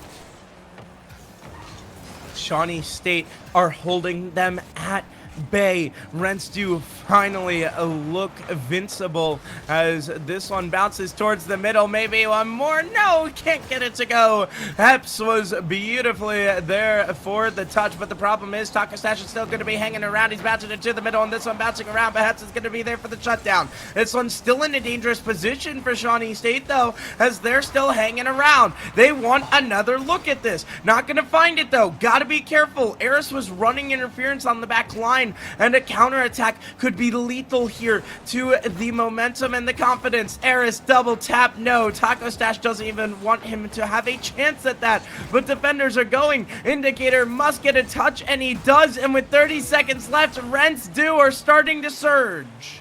Well, they're feeling themselves on the offensive pressure, and it will convert. Heps, with just under 30 seconds remaining, will tie this one up. He is not looking for this to go any more games than it needs to be. In order for them to win the tournament, they need to win this game. It is 2-2 Just 23 seconds remaining. If you're Shawnee State, you're desperately wanting to earn yourself a game win in this series. Make it 2-1 in the series and earn yourself a game 4, as that will go off the post. Oh, if you're Shawnee State, you're really thinking you're lucky. You're thanking your 4th teammate there in the crossbar. And Heps has to come up with a big save down the line. And I think we are going to get a Kenzo T, as this is going to fly above Rents Du's net. Now, Taco Stash is going to send it over to one side. Heps looking to keep this going. Taco Stash, maybe a little errant touch there, as it would have been less so if Heps would have taken it up himself, but it will get killed either way. Overtime, golden goal if you are Rents Du. I tried to take the Kenzo T earlier and it ended immediately. Maybe I'll get a good one here. Oh, No! Heps is gonna bury the dagger as this tournament is over. And they do it just how they started, with a beautiful passing play. And that is how this one will go down in the books. Wow, dominant performance. Even when it looked close, it was just not enough. Rents Du sweeping themselves in the grand finals. They sweep Shawnee State and they earn themselves the prize pool for this week's Season 2 Rocket Rush. Beautiful, beautiful performance. I mean, for Shawnee State University, again, furthest the CRL team has gone. You should hold your heads high. That those players are pros and bubble pros for a reason, but they still kept it close. A beautiful performance out of Slayer and the boys. But for Rents Du, hey, you've satiated the landlord for at least another couple of months. And who knows, maybe they'll be back in a month. They're gonna say, hey, Rents Du Part 2, as they run it back. But who knows. What a tournament this was, and what a performance out of both of these teams. Yeah, it is worth noting Rents Du had a perfect tournament. They did not drop a single game in any one of their series. So, you know, a win is a win, but when you do it like that and you show every team that is matched up against you that they cannot even peel a game off of you, that is worth a little more than the victory. That's just, it's, what do they say? A win is temporary, but fear is forever. Yes, that is what they say. What a tournament. Looking over the chat, GG's to Slayer. I can thank you so much, everyone, for being here tonight. What a night it was. I mean, again, Shawnee State just going on a beautiful run. I knew when I heard they signed up, I knew this could be a grand finals team. Love seeing Slayer ball out like that. Unfortunately, just not enough at the end of the railroad line, but sometimes that's how it goes. I think if this Shawnee State team comes back, they are going to be a top team time and time again, and I could definitely see them winning more tournaments in the future. And the reason you want to come back time and time again is because you can get more points as the season goes on. We could take a little bit of a look at the points and how they work. You can see the later weeks are worth more. So just because you didn't win early here doesn't mean you're down and out. Yep, and a big win for Rents Du, them earning themselves 24 points. And I don't know if we can get a peek at the leaderboards updated. That might have to wait till next week, but I believe that is not quite enough to dethrone SPK. Oh, they will be tied with them. I don't know if SPK placed high enough. This is, of course, the non-updated bracket, just for those who are still watching. So I believe they will be tied with SPK. I don't know if SPK placed high enough to earn themselves points in this tournament, as they fell in the lowers pretty early on. Losers bracket round 5. Was a tough tournament there, as they were one of the teams that had picked up our week 1 tournament. But again, love to see all of the returning faces and the returning usernames. Thank you guys so much for supporting Nameless and everything we do here. Just remember, we are sponsored by trophi.ai, and we are here almost every week. Be sure and check the schedule and join the Discord server if you want to stay connected, chat about esports, or maybe find some teammates. We are always looking for more people to add to our vibrant community. And Shadow, shout out to you for working the double shift when called upon you. Big Sean decided to leave us to go to a Mets game. Why he would do that with his life, I don't know. The Mets look how they look this season. Anyways, shout out to Shadow. Let's go Guardians. Absolutely, Cleveland Guardians for the win. But Shadow, shout out to you for working the double. Thank you so much. It has been a pleasure casting with you, and I hope to cast with you soon. Same goes to you. Yes, thank you so much, ladies and gentlemen. Thank you to all of you here tonight. Thank you, of course, to our lovely production team behind the scenes. Thank you so much to my wonderful co-casters tonight. And thank you so much to the players for showing up and bowling out. And, of course, thank you to you, the fans at home. You guys help make this possible, and we love and appreciate seeing y'all in the chat all night long. Next week, we do have the week off for the holiday, but the week after, we will be returning with more weekly Rocket Rush action. I've been your caster, Shadow Dweller. Joined alongside me is Hyper. Thank you so much from all of us here at Nameless. We all hope you take care, have a great night, and happy holidays.